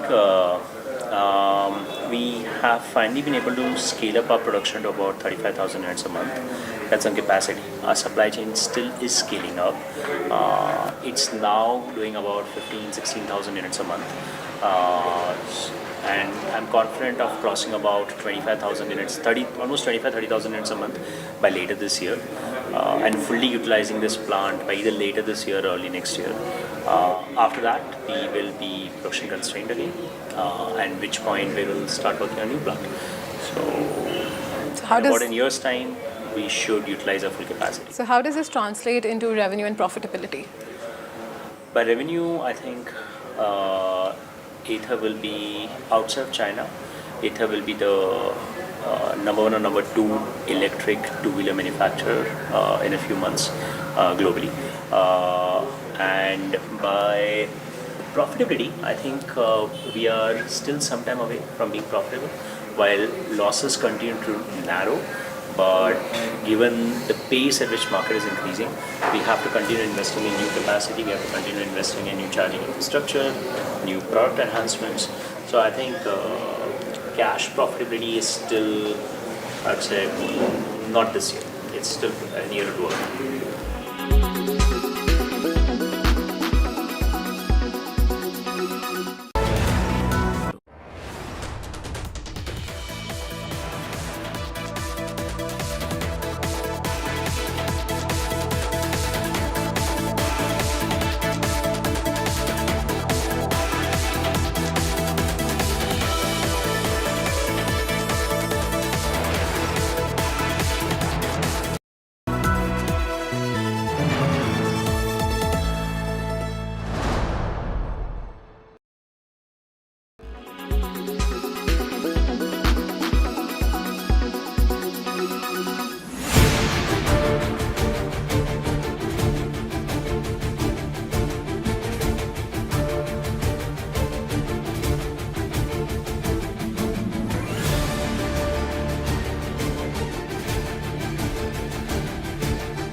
Traveling from different parts. Armed with facts, Looking at political back. she takes the news by its horns. Do you think the future of these students are not hampered?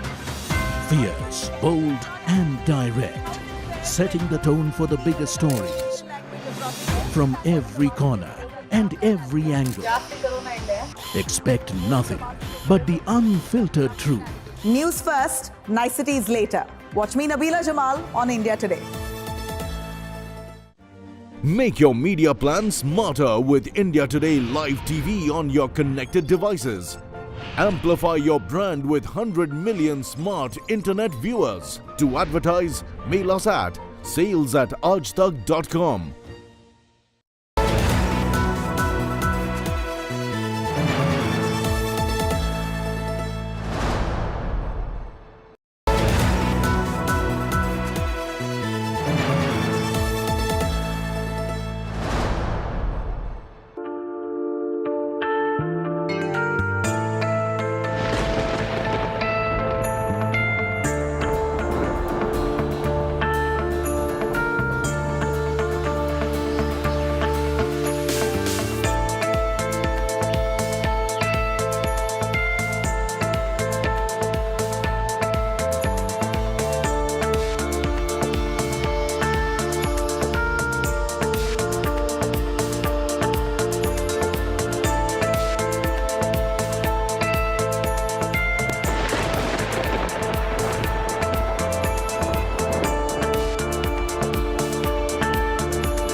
India Today.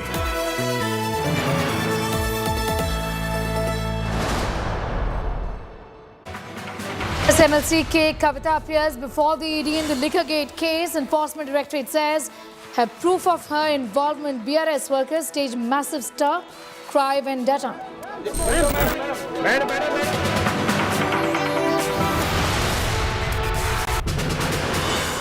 Land for job scam haunt Lalu and family.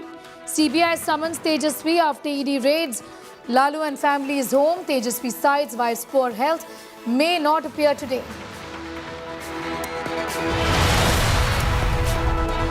Pulwama widow stir turns political. Fresh Ashok Gehlot versus Sachin Pilot showdown. Gehlot calls widow's demand inappropriate. Sachin Pilot says Gehlot should be sensitive.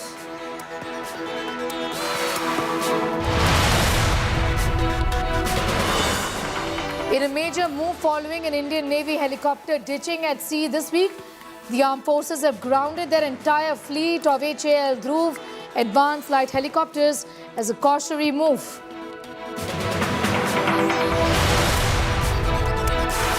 Facebook owner's big decision. Meta is exploring plans to launch a new social media app in its bid to displace Musk's Twitter as the world's digital town square.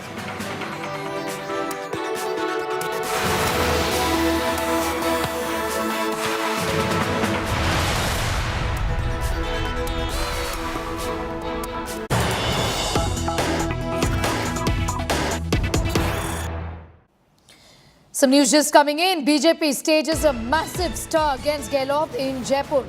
Protests in support of Pulwama widows is what we've been given to understand.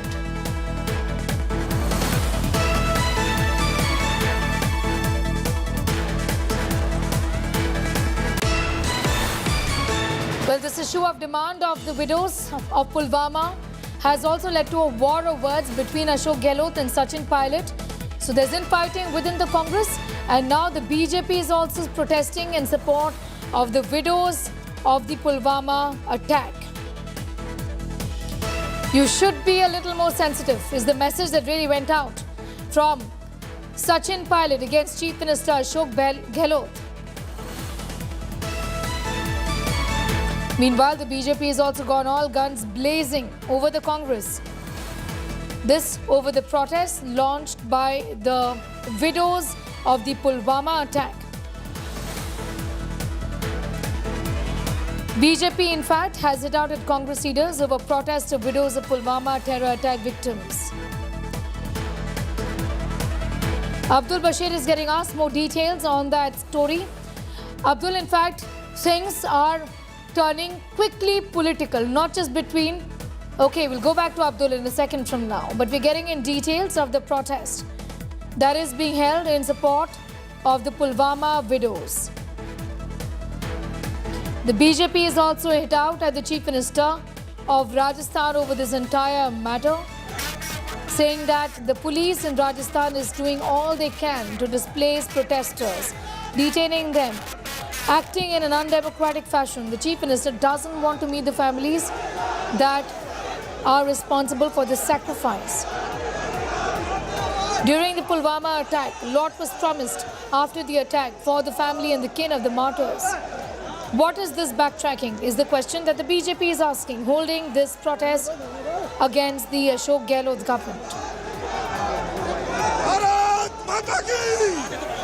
Your demands are unreasonable, is what has been said by the Rajasthan government.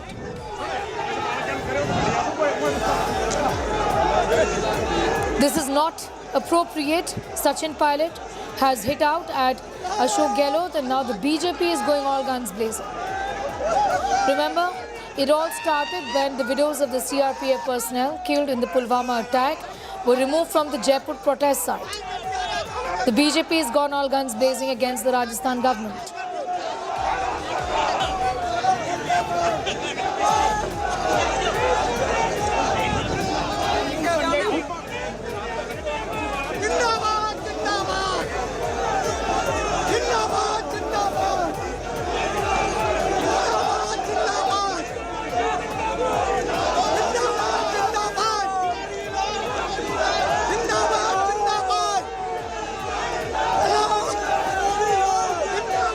The Pulwama widows are seeking a written assurance from the Rajasthan government.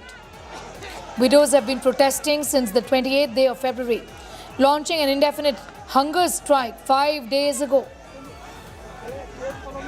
demanding a written assurance from the Ashok Gehlot government. They demand jobs to their relatives on compassionate grounds. They launched an indefinite hunger strike. They've been camping outside former Deputy Chief Minister Sachin Pilot's residence.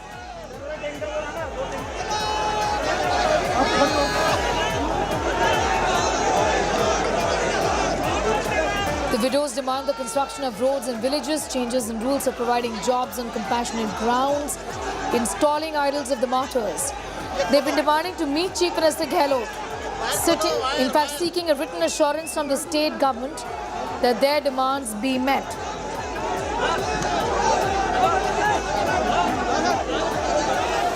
In fact, Ashok Gehlot on Twitter had asked if it would be appropriate to give jobs to other relatives of the martyred Jawans instead of their children.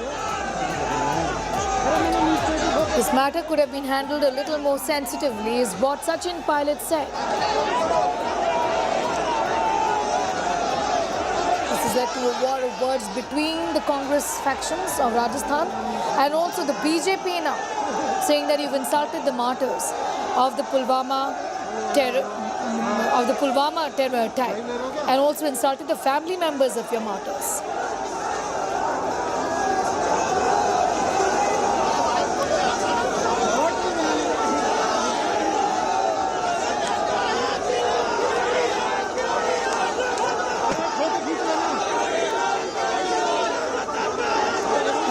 Pictures of protests being held by the Bharatiya Janata Party.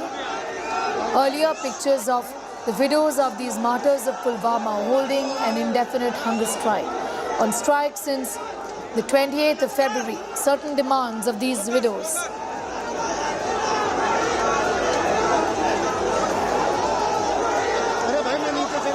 In fact, these widows wanted a written assurance from the government. The Chief Minister should meet us so that we can raise our issues before him, is what they said. Also, action should be taken against policemen who manhandled us, is what these widows claimed.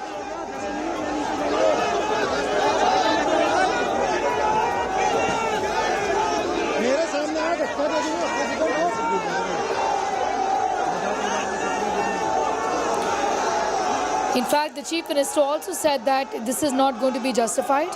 How can we justify giving a job to any other relative by trampling upon the rights of children of the martyrs, is what Ashok Gehlot said.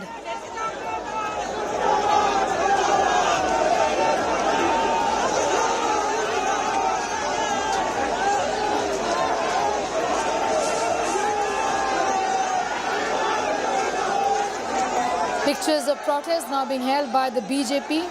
Series of demands made by the widows of the Pulwama terror attack.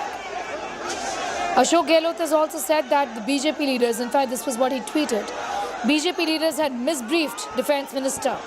I have shared the facts with Defence Minister Rajnath Singh and Congress President Mallikarjun Kharge. The National Commission for Women has taken no cognizance of this issue, asking the state DGP to conduct an inquiry into the allegations of mistreatment and assault by the widows against police officers.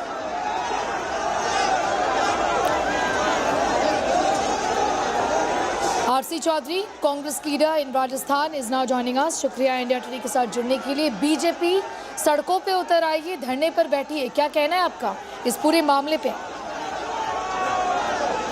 कहना चाहूंगा कि फरवरी 2019 के अंदर इस देश के अंदर एक दुर्भाग्यपूर्ण आतंकी घटना के अंदर हमारे 49 सैनिकों की शहादत हुई. उस शहादत में से 5 सैनिक राजस्थान के थे. हमारे लिए पूरे 49 देश का हर सैनिक गौरवपूर्ण और महत्वपूर्ण है. लेकिन सैनिकों की शहादत, सैनिकों की तस्वीर देश की तिरंगे में लिपट के 140 करोड़ लोगों के आन और बान और शान होती है. लेकिन उस घटना के बाद में भारतीय जनता पार्टी अपने झंडे पे उन शहीदों की तस्वीर को लेकर जिस प्रकार से चुनावी फायदे के लिए गई, उसी प्रकार पुनः आज 3 वीरांगनाओं को आगे करके भारतीय जनता पार्टी के नेता अपनी राजनीतिक महत्वाकांक्षा को उजागर कर रहे हैं. माननीय मुख्यमंत्री के पास में उन कारगिल शहीद के बच्चों के वीडियो जाए, उन्होंने मैसेज भेजे कि हमारे पिता ने जो राष्ट्र के लिए सर्वोच्च सैक्रिफाई किया है उसका हक हमें मिले। हमने किस प्रकार से यातनाएं झेली है 1999 के कारगिल के युद्ध में। माननीय मुख्यमंत्री ने कहा कि जो उन शहीद के बच्चों का हक है वो किसी दूसरे को नहीं दिया जा सकता। इसलिए मुझे लगता है कि भारतीय जनता पार्टी को शहीदों की शहादत का सम्मान करना चाहिए, उन्हें राजनीतिक इस्तेमाल से बाज आना चाहिए। लेकिन मैं पूछना चाहूंगी, आप ही के नेता हैं सचिन पायलट, जो कि कह रहे हैं कि मुख्यमंत्री को इस पूरे मामले में सेंसिटिविटी दिखानी चाहिए थी। क्या कहना चाहेंगे? सचिन पायलट के पिता सैनिक रहे, उन्होंने देश की सेना में रहते हुए पाकिस्तान का युद्ध लड़ा। वो खुद एक सेना की वर्दी धारण करते हैं, वो सेना के परिवार को समझते हैं और भावुकता में उनके लिए अगर कोई वो बात रखते हैं तो वो एक परिवार के सदस्य होने के नाते मैं उनकी भावनाओं को समझता हूँ। लेकिन हमें उन लोगों की भावनाओं को समझना पड़ेगा जो अपने नौ निहालों को छोड़ के इस राष्ट्र के लिए सुप्रीम सैक्रिफाइस करता है, उनके बच्चों को हम किस आधार पर छोड़ दें। इसी प्रकार की शहादत की घटनाएं जो पुलवामा की वीरांगनाएं थी, वो वाराणसी जो माननीय प्रधानमंत्री जी का लोकसभा क्षेत्र है, आगरा है, वहां पे भी अपने देवर की नौकरी के लिए मांगी। अगर केंद्र की सरकार चाहती है और सोचती है कि ये न्यायोचित है, वो उनकी जो राज्यसभा के सांसद जो प्रदर्शन कर रहे हैं, तो वो केंद्र में नौकरी देके देश के अंदर संदेश दे, ना कि राजनीति करे। शुक्रिया हमारे साथ जुड़ने के लिए। Devankur is also with us, getting us more details on that story, joining us from the site of the protest in Jaipur right now. Dev, give us a sense of what all of these people now in fact are saying, given that we've seen a bit of a back and forth.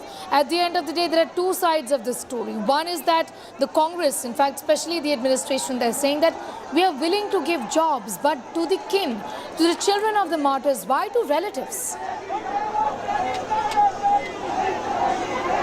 Well, Sneha, what is most important is what is happening on the ground right now.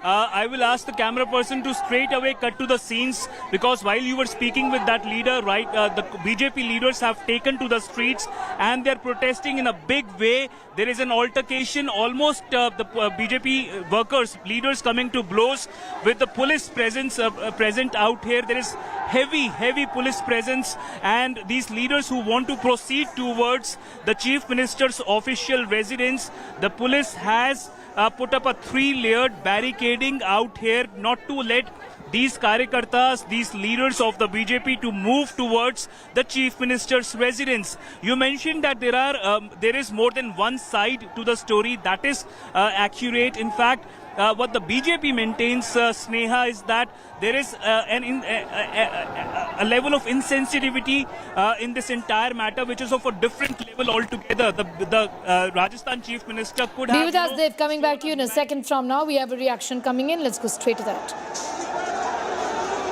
4 कदम पीछे हटाने पड़े तो सरकार को हटाना ही पड़ता है। मेरी ये सोच है खुद की, तो मेरी सोच के अनुसार कहीं बात करनी पड़ेगी तो करेंगे। और बात करके राजस्थान में इतना अच्छा बजट देने के बाद, इतना सब काम अच्छे हो रहे हैं, उसके बाद यदि 4 कदम हमें पीछे हटाने पड़े, बात करनी पड़े तो करेंगे। डील करने में कहीं हुआ है कोई? देखिए, हमने तो ये सारा काम मामला सब निपट गया था, आप खुद जानते हो कि, लेकिन फिर भी एक पावर है वो सुदर्शन चक्र वाला। कहावत है ना कि हानि लाभ यश अपयश जय पराजय, समस्याओं का समाधान सब विधि आते हैं, विधि सुदर्शन चक्र वाले के हाथ में। अब क्यों हुआ, कैसे हुआ, ये तो राम जाने, भगवान की कृपा जैसे भी। लेकिन अब भी ये एक अच्छी बात है कि डॉक्टर साहब के चोट नहीं लगी और कोई इस तरह की बात नहीं हुई। ये तो मैं तो भगवान को शुक्रिया अदा करता हूँ। और जो स्थिति बनी उसमें ये दुर्भाग्यपूर्ण नहीं होनी चाहिए। मैं तो अधिकारियों से भी कहूँगा कि इस तरह से यदि कोई MP सीनियर लीडर आंदोलनकारी जाए तो पुलिस अधिकारियों की जिम्मेदारी है कि उसके सम्मान में कोई कमी नहीं आनी चाहिए। ये नहीं होता कभी। उर्मा देवी कह रही है कि जो हुआ वो अच्छा नहीं हुआ। पहले भी डॉक्टर साहब मांग कर रहे थे कि पुलिस के जो अधिकारी हैं जिन्होंने जयपुर में बचाव किया था उनके खिलाफ कार्रवाई की। कल का जो घटनाक्रम हुआ, आपकी बातचीत हुई, अब भी कोई कार्रवाई की मांग रखी? नहीं, डॉक्टर साहब ने आज मेरे सामने कोई कार्रवाई की मांग नहीं रखी। उन्होंने ये जरूर कहा कि ये जो सारा मामला है इसमें आपको बात करके समस्या का समाधान करना चाहिए, और वो यही चाहते थे। और अभी उन्होंने कोई ज़्यादा मांग वांग, आप जानते नहीं डॉक्टर साहब खुद ज़्यादा मांग वांग को नहीं किया करें। तो वो तो मैं तो कल ही मिलने आ रहा था, फिर मैंने कहा कल उनका इलाज चालू ही हुआ था इसलिए, नहीं तो कल पहुंच जाता। तो आज मुझे आना ही था। मेरी इस मामले में कोई मुख्यमंत्री जी से कोई बात नहीं हुई है, मैं तो खुद मेरे मन से ही आया हूँ, लेकिन यदि कहीं बात करनी पड़ेगी तो हम सब। Those pictures of BJP workers going on a complete rampage there, Dave. A quick sense of the situation from the ground again. Well, absolutely complete chaos out here, Sneha. The BJP workers in a big altercation coming face. Gehlot police administration police, you can see the police does not want them to go towards the other side. The camera person pans the camera and shows you the other side. Several levels of barricades have been broken by these karyakartas, these BJP workers, these leaders, and on the other side of these barricades there is heavy police presence also out there. Camera person Manish can show you that, you know, this entire barricades which have been broken. You can see how these BJP workers have not just broken the barricades but climbed atop those barricades, and they have moved to the other side. There are several Vajra Vahans, several police vehicles which have been standing on the other side on vigil alert out there, and the BJP workers have been trying to move towards the other side so that they can proceed towards the Chief Minister's residence. They have already broken the first level of barricading and have also gone beyond the second level, but there is another level of barricade which is still there. The police presence, a large police presence out here. The altercation that is taking place, you can see out here, Sneha. The camera person is getting us all of those visuals, and several of these BJP workers have climbed atop the shops. They do not want to let go of this situation. They believe that they have a major political issue on their hands, and they believe that the entire matter has snowballed into such a government is being shown in an extremely poor light. There are hundreds of other workers of the BJP waiting and trying to come to this side. If the camera person pans the camera and shows all of these. Okay, pictures of chaos there from the protest side. We'll just go back to Dev, in fact, in a few moments from now. But BJP workers are out on the streets protesting against the Ashok Gehlot government. What they say is that the Chief Minister has insulted the martyrs by turning down the request of the widows of these martyrs from Pulwama. Meanwhile, the Congress says that we are being genuine in what we say. We are right. We are willing to accommodate or give jobs to the children of the martyrs, but not to the extended families. What purpose does that serve?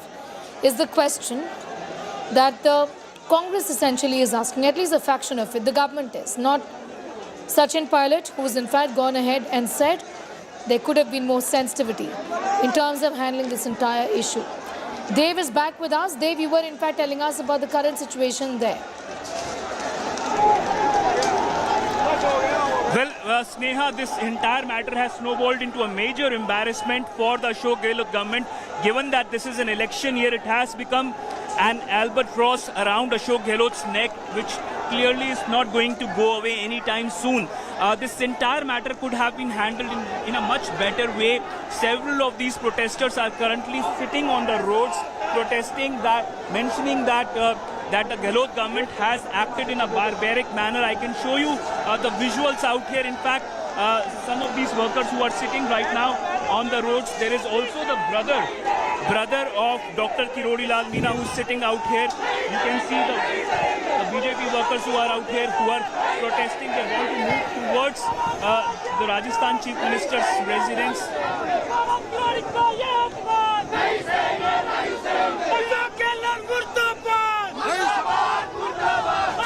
Kirori Lal ji के साथ police ने जो कुछ किया उसके बारे में क्या कहना? साहब के साथ में जो पुलिस ने किया है वो किया है, उसको न बीजेपी कार्यकर्ता सहन करेंगे न उसके समर्थक सहन करेंगे, और गहलोत चाहे सबको भी अरेस्ट करवा दे, हमारे कोई परवाह भी नहीं है।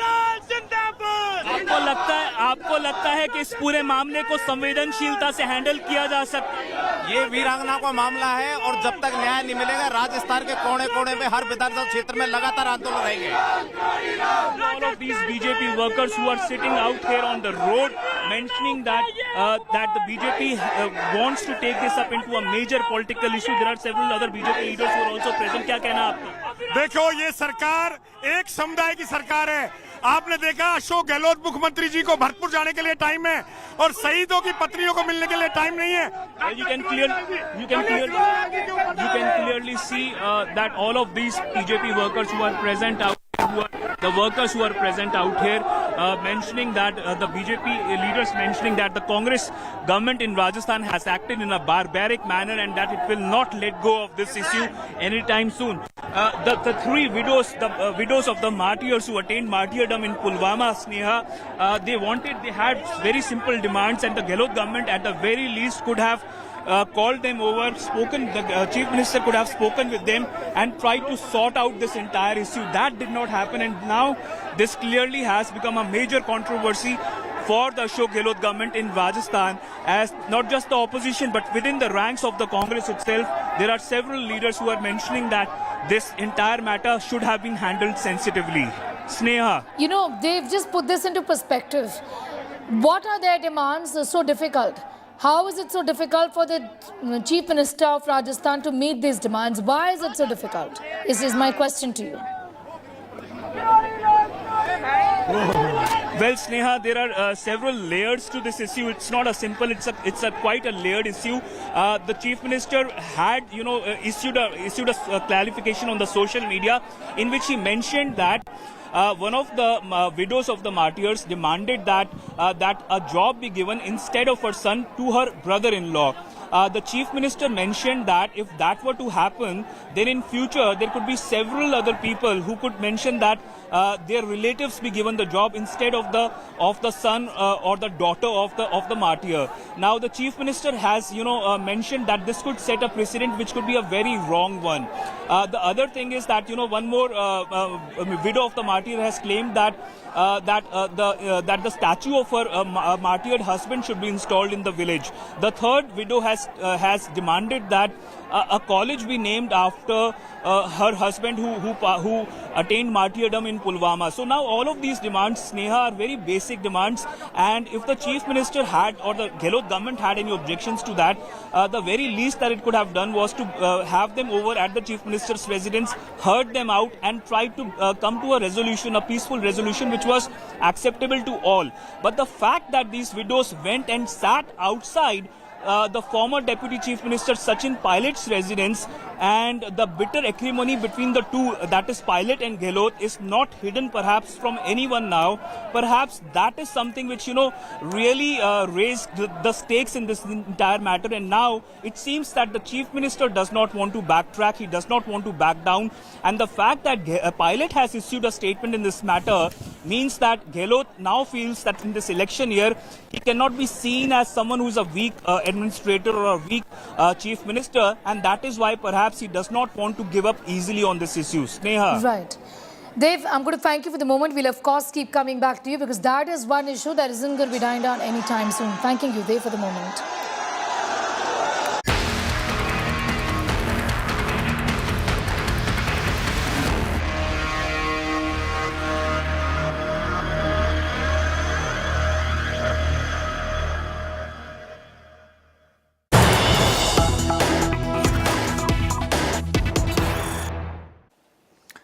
We have some news just coming in. Let's go straight to that. BRS hit streets against Telangana BJP chief Bandi Sanjay.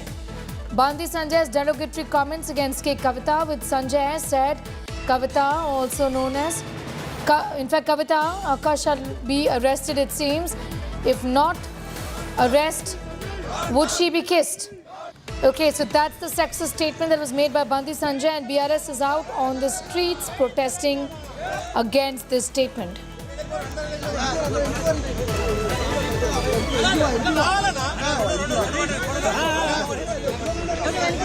Indo peso adigaru andukani adigaru Kavithakkanu arrest chestarata muddu pettukoru arrest cheyakunte indo peso adigaru andukani adigaru Kavithakkanu arrest chestarata muddu pettukoru arrest cheyakunte indo peso adigaru andukani adigaru Kavithakkanu arrest chestarata muddu pettukoru arrest cheyakunte.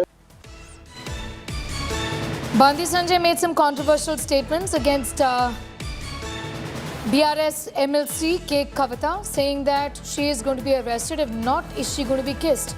That's the question he had asked. BRS is out on the streets against the statement from BJP Telangana leader Bandi Sanjay.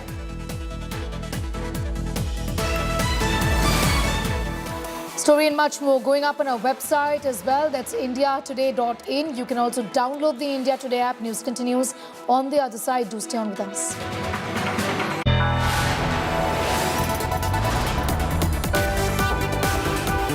You are watching India Today.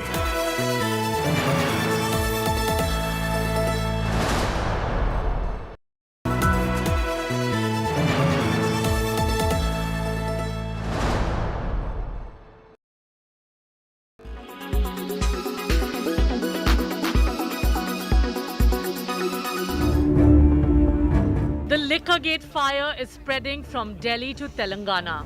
The Enforcement Directorate is set to question Kavitha on Saturday. Kavita, BRS leader and daughter of Telangana Chief Minister Chandrasekhar Rao, was to appear before the ED on Thursday, but had requested a fresh date. Facing charges of corruption in the alleged Liquorgate scam, Kavita unleashed a series of attacks on the Narendra Modi government. Friendly उनके जितने भी political parties होते हैं उन पे कोई red नहीं होता है. फ्रेंडली उनके जितने भी बिजनेस हाउसेस हैं उन पे कोई रेड नहीं होता है. उन सब के लिए तो 7 खून माफ़ हो जाते हैं. अब अदानी जी ले लीजिए, बाकी बहुत लोग हैं, उन पे तो कुछ नहीं होता है. और आज तो इतना चर्चा है पूरे देश भर में कि देश में डबल इंजन सरकार चल रहा है. और ये 2 इंजन कौन है देश में? एक इंजन प्रधानी है, दूसरा इंजन अदानी है. The ED claims Kavita holds 65% stake in Indo Spirits, one of the alleged beneficiaries of the AAP government's liquor policy in Delhi that was scrapped last year. The agency claims Arun Pillai, who is now in custody, acted as a front for the BRS leader. आप अरुण पिल्लाई को जानती हैं क्योंकि उनकी शायद ED को लेकर के आपसे सवाल करने वाली है, उनसे आमना सामना होगा. आपको ईडी का बहुत जानकारी है भाई, अंदर से कोई इन्फॉर्मेशन आ रहा है क्या? ईडी जो भी पूछेंगे हम उनका जवाब दे देंगे, आप टेंशन मत लीजिए. The ED summons to Kavita have raised the political temperatures in Telangana, where assembly elections are scheduled later this year. తప్పకుండా కవిత గారైనా ఎవరైనా కూడా అవినీతి పరులు అయితే వాళ్ళకుండే తప్పు చేయలేనప్పుడు కోర్టును ఆశ్రయించాలి, వాళ్ళు న్యాయం నిరూపించుకోవాలి, వాళ్ళు తప్పు చేయని విషయం నిరూపించుకోవాలి. అవినీతి విషయంలో నరేంద్ర మోడీ ప్రభుత్వం చాలా సీరియస్ ఉన్నది. ఇది భారతీయ జనతా పార్టీకి సంబంధం లేదు. కేసీఆర్ కొడుకు అన్నిట్లో స్పందిస్తాడు, అన్నిట్లో మురుగుతాడు, అన్నిట్లో వాగుతాడు. మరి అని ఇంతవరకు కనీసం స్పందించలే. ఇది వాస్తవ ఫ్యాక్ట్, ఇది నిజమా. ఒక్కటి ఏంటంటే కేసీఆర్ ఫ్యామిలీకి ఒక ఫ్యాషన్గా మారింది. They are using ED as a tool to harass other opposition parties. Even more strange is, even before ED sends summons, the entire local BJP will start speaking. పంపించేస్తాము, రేపు సమన్లు వస్తాయి, ఎల్లుండి సమన్లు వస్తాయి. So is it not a fact that ED, IT and CBI are extended arms of Narendra Modi? The BJP sees Telangana as a potential growth area in South India. The Liquorgate scam in Delhi is set to figure prominently in its Telangana campaign while it mars KCR's national ambitions. Bureau Report, India Today.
Make your media plan smarter with India Today Live TV on your connected devices.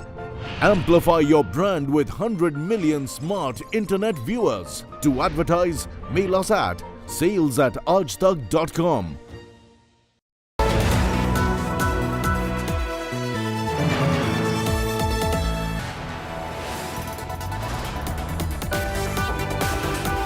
You are watching India Today.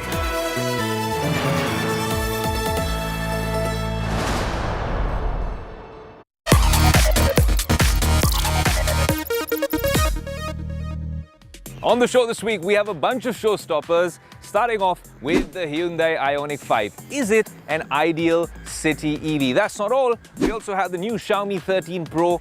Is it a camera? Is it a smartphone? We take you all the way to Leica headquarters to find out what's cooking in this particular device. And of course, we're also telling you a little bit more about what's happening in the social media world and where the creators need to be a lot more transparent and accountable. It's an action-packed episode. I'm your host, Ayush Alavadi, and this is Tech Today.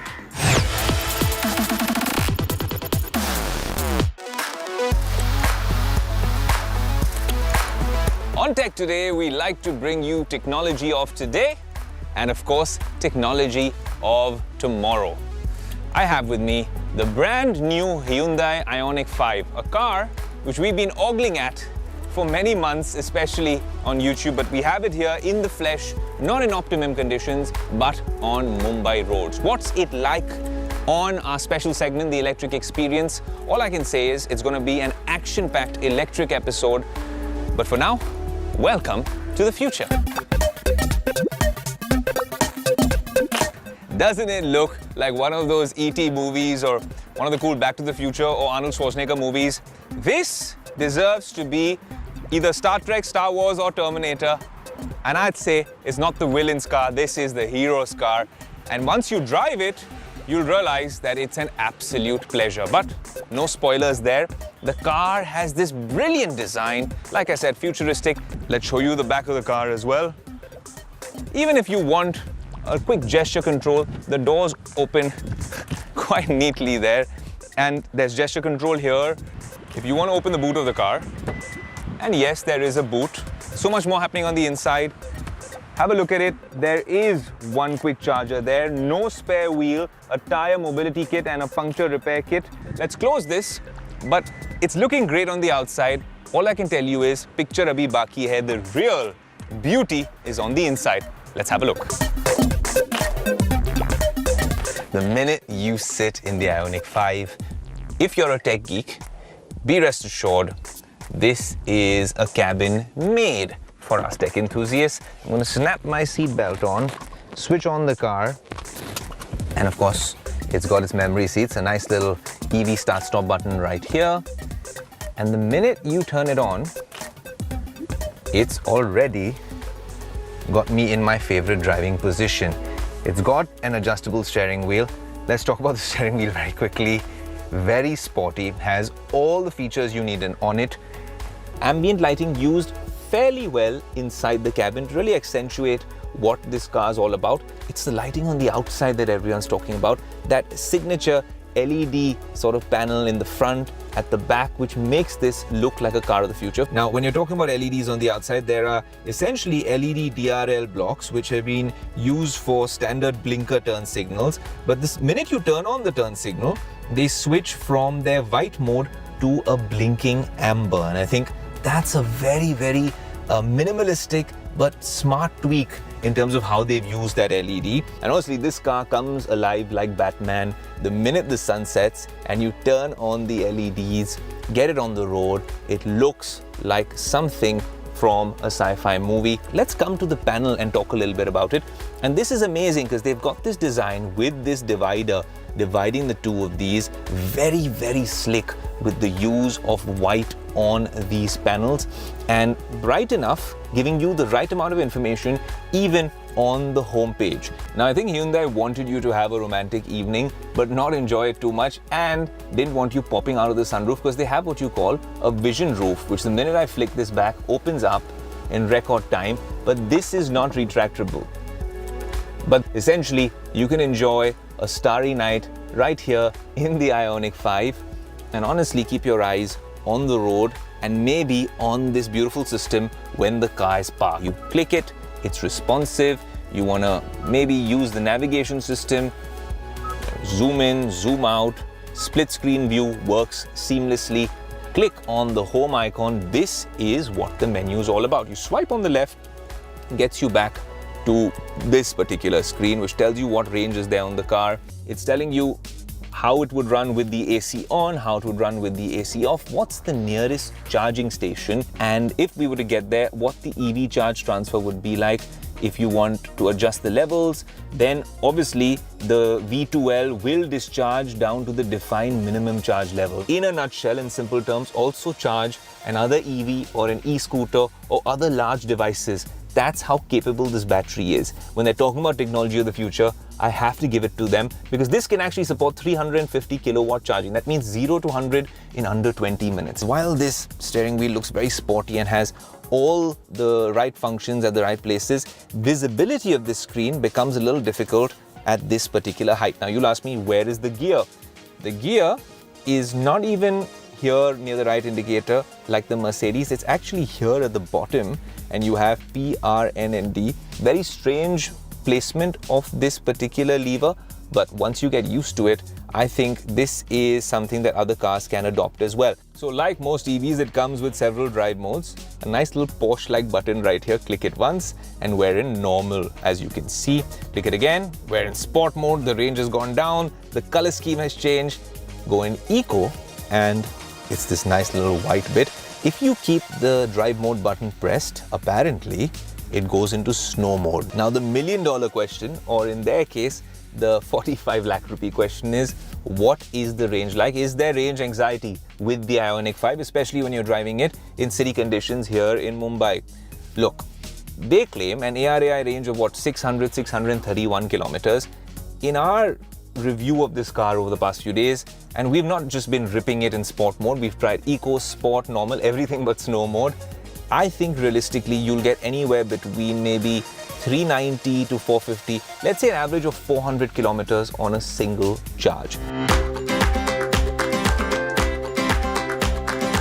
First impressions of the Ioniq 5, it is a smooth criminal. Like every other EV, yes, it's silent, but it is incredibly smooth and planted on the roads. Look, they call it an SUV, and honestly, it might look like it has the dimensions of a hatchback. That's not entirely true. It's 4.6 meters long. That makes it proper SUV territory. Now, I have good news and bad news about the Ioniq 5. The good news is that it is assembled in India, so you'd expect it to be a bit cheaper. But the bad news is that it's nearly 45 lakhs. So under 50 lakhs for this particular, I would say, luxury EV, which honestly is competing with the likes of a Tesla or a Lucid, or even what Mercedes and Audi have to offer. And you're getting it on this vehicle compared to the EV6, which is maybe 20 lakhs more expensive. I think this is a much better bang for your buck. But even then, with the range that it offers, over 600 kilometers is what they say. I'd say 400 to 450 kilometers is what you get on the car. This particular vehicle is still expensive for most of us, so it can't be ubiquitous like maybe the Tata Nexon EV, but it is a luxury product. Quick pit stop for the final verdict on tech today. After driving this on Mumbai roads, this is an absolutely electric vehicle, pun intended. The experience has been truly enthralling. Great performance, fantastic tech on display. It's 45 lakh rupees. And even though that price might seem like an impediment, bookings are showing no signs of stopping. That's also because we have very few cars that really are in that sweet spot. I think if they could increase range on a car like this or reduce price, this would be the best EV in India, selling like hotcakes. For now, what I can say from a tech geek's perspective is this is perhaps one of the nicest and most tech-loaded electric vehicles we've had on Tech Today. And if this car comes with its next Ioniq 6 and maybe more cars from the Hyundai stable, which are giving competition now to the German manufacturers much before the Teslas and Lucids get to India, this space is going to be one you have to watch. And on that note, you should keep watching that space and Tech Tomorrow and in the electric experience on our website and our socials. And honestly, I am itching to see 0 to 100 in 7.6 seconds. So I'm going to put it in sport mode, seatbelt on, and off we go.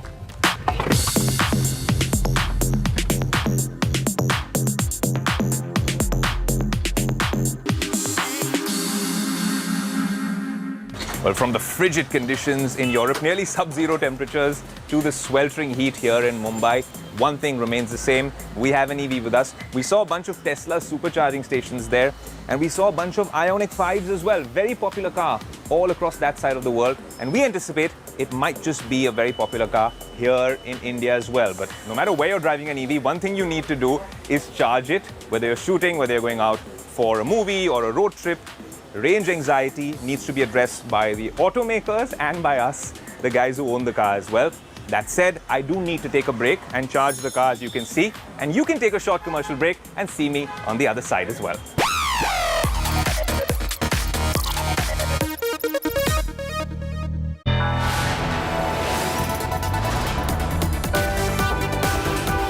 You are watching India Today.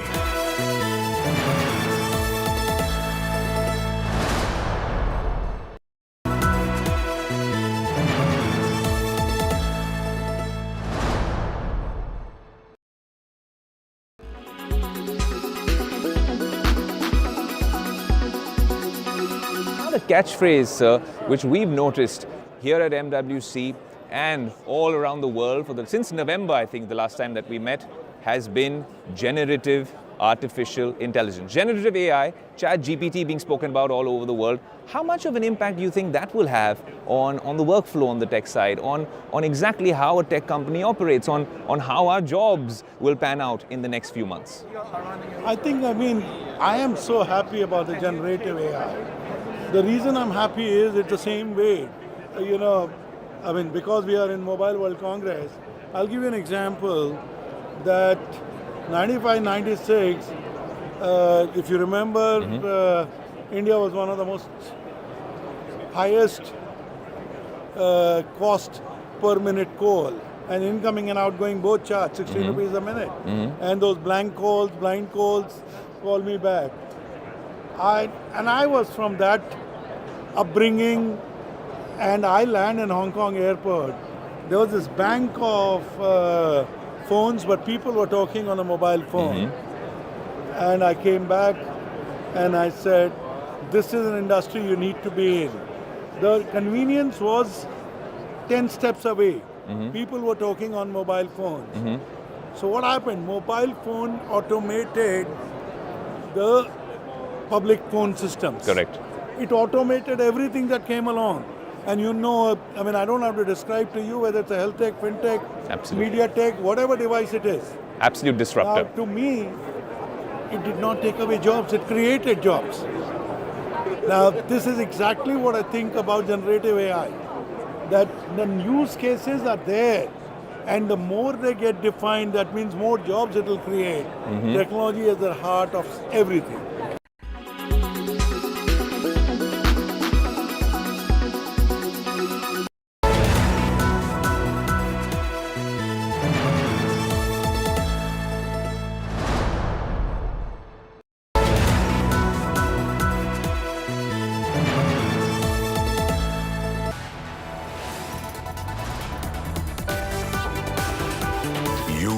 Watching India Today.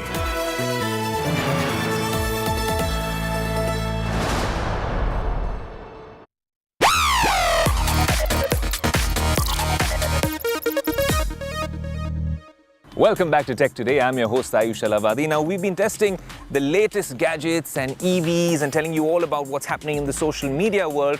But something we want to really touch upon is the genesis of this show was to really break the clutter and to ensure that we make tech content credible again. In an age of YouTube and Instagram, there's so many creators out there putting out some lovely content, but the one thing we really lack here in India especially is transparency and accountability. Is it an editorial review? Is it a paid partnership? What do you, the consumer think of it? Are you being misled? The government understands these things as well. So does the Advertising Standard Council of India. And they've issued a set of guidelines which should be adhered to when we are posting content on social media. But what does the creator community think? Also, let's try to understand and break down these guidelines for you on Tech Today. Here's a Tech Today special report.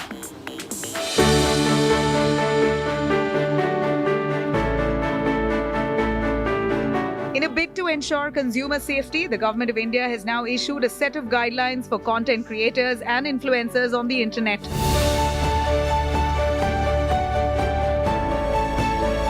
This, of course, is to protect the viewers and consumers from falling prey to any misleading ad and to make information extra clear between the content creator and the audience. This comes almost 2 years after the Advertising Standard Council of India released a set of guidelines. So what changes now? Well, now it only gets more detailed. He spoke to some creators to understand their thoughts about the guidelines and how it affects their process of content creation. Now, more than just using hashtags, the creators have to mention that their content is sponsored in the picture and the video itself than just in the caption. But the fact that the new guideline has come out where you need to put it in the video for a certain amount of time where people can actually read does not make much of a difference, honestly, because you're anyways putting the label, paid partnership label, in your bio out there, plus you're putting an ad. So people already know that it is an advertisement and you're getting paid for it. And now on Instagram, it's become such a common thing that when you start talking, only your audience knows it's going to be an advertisement and not like a original organic video of yourself. I think as influencers, there's one new influencer coming up every minute, I'd say actually.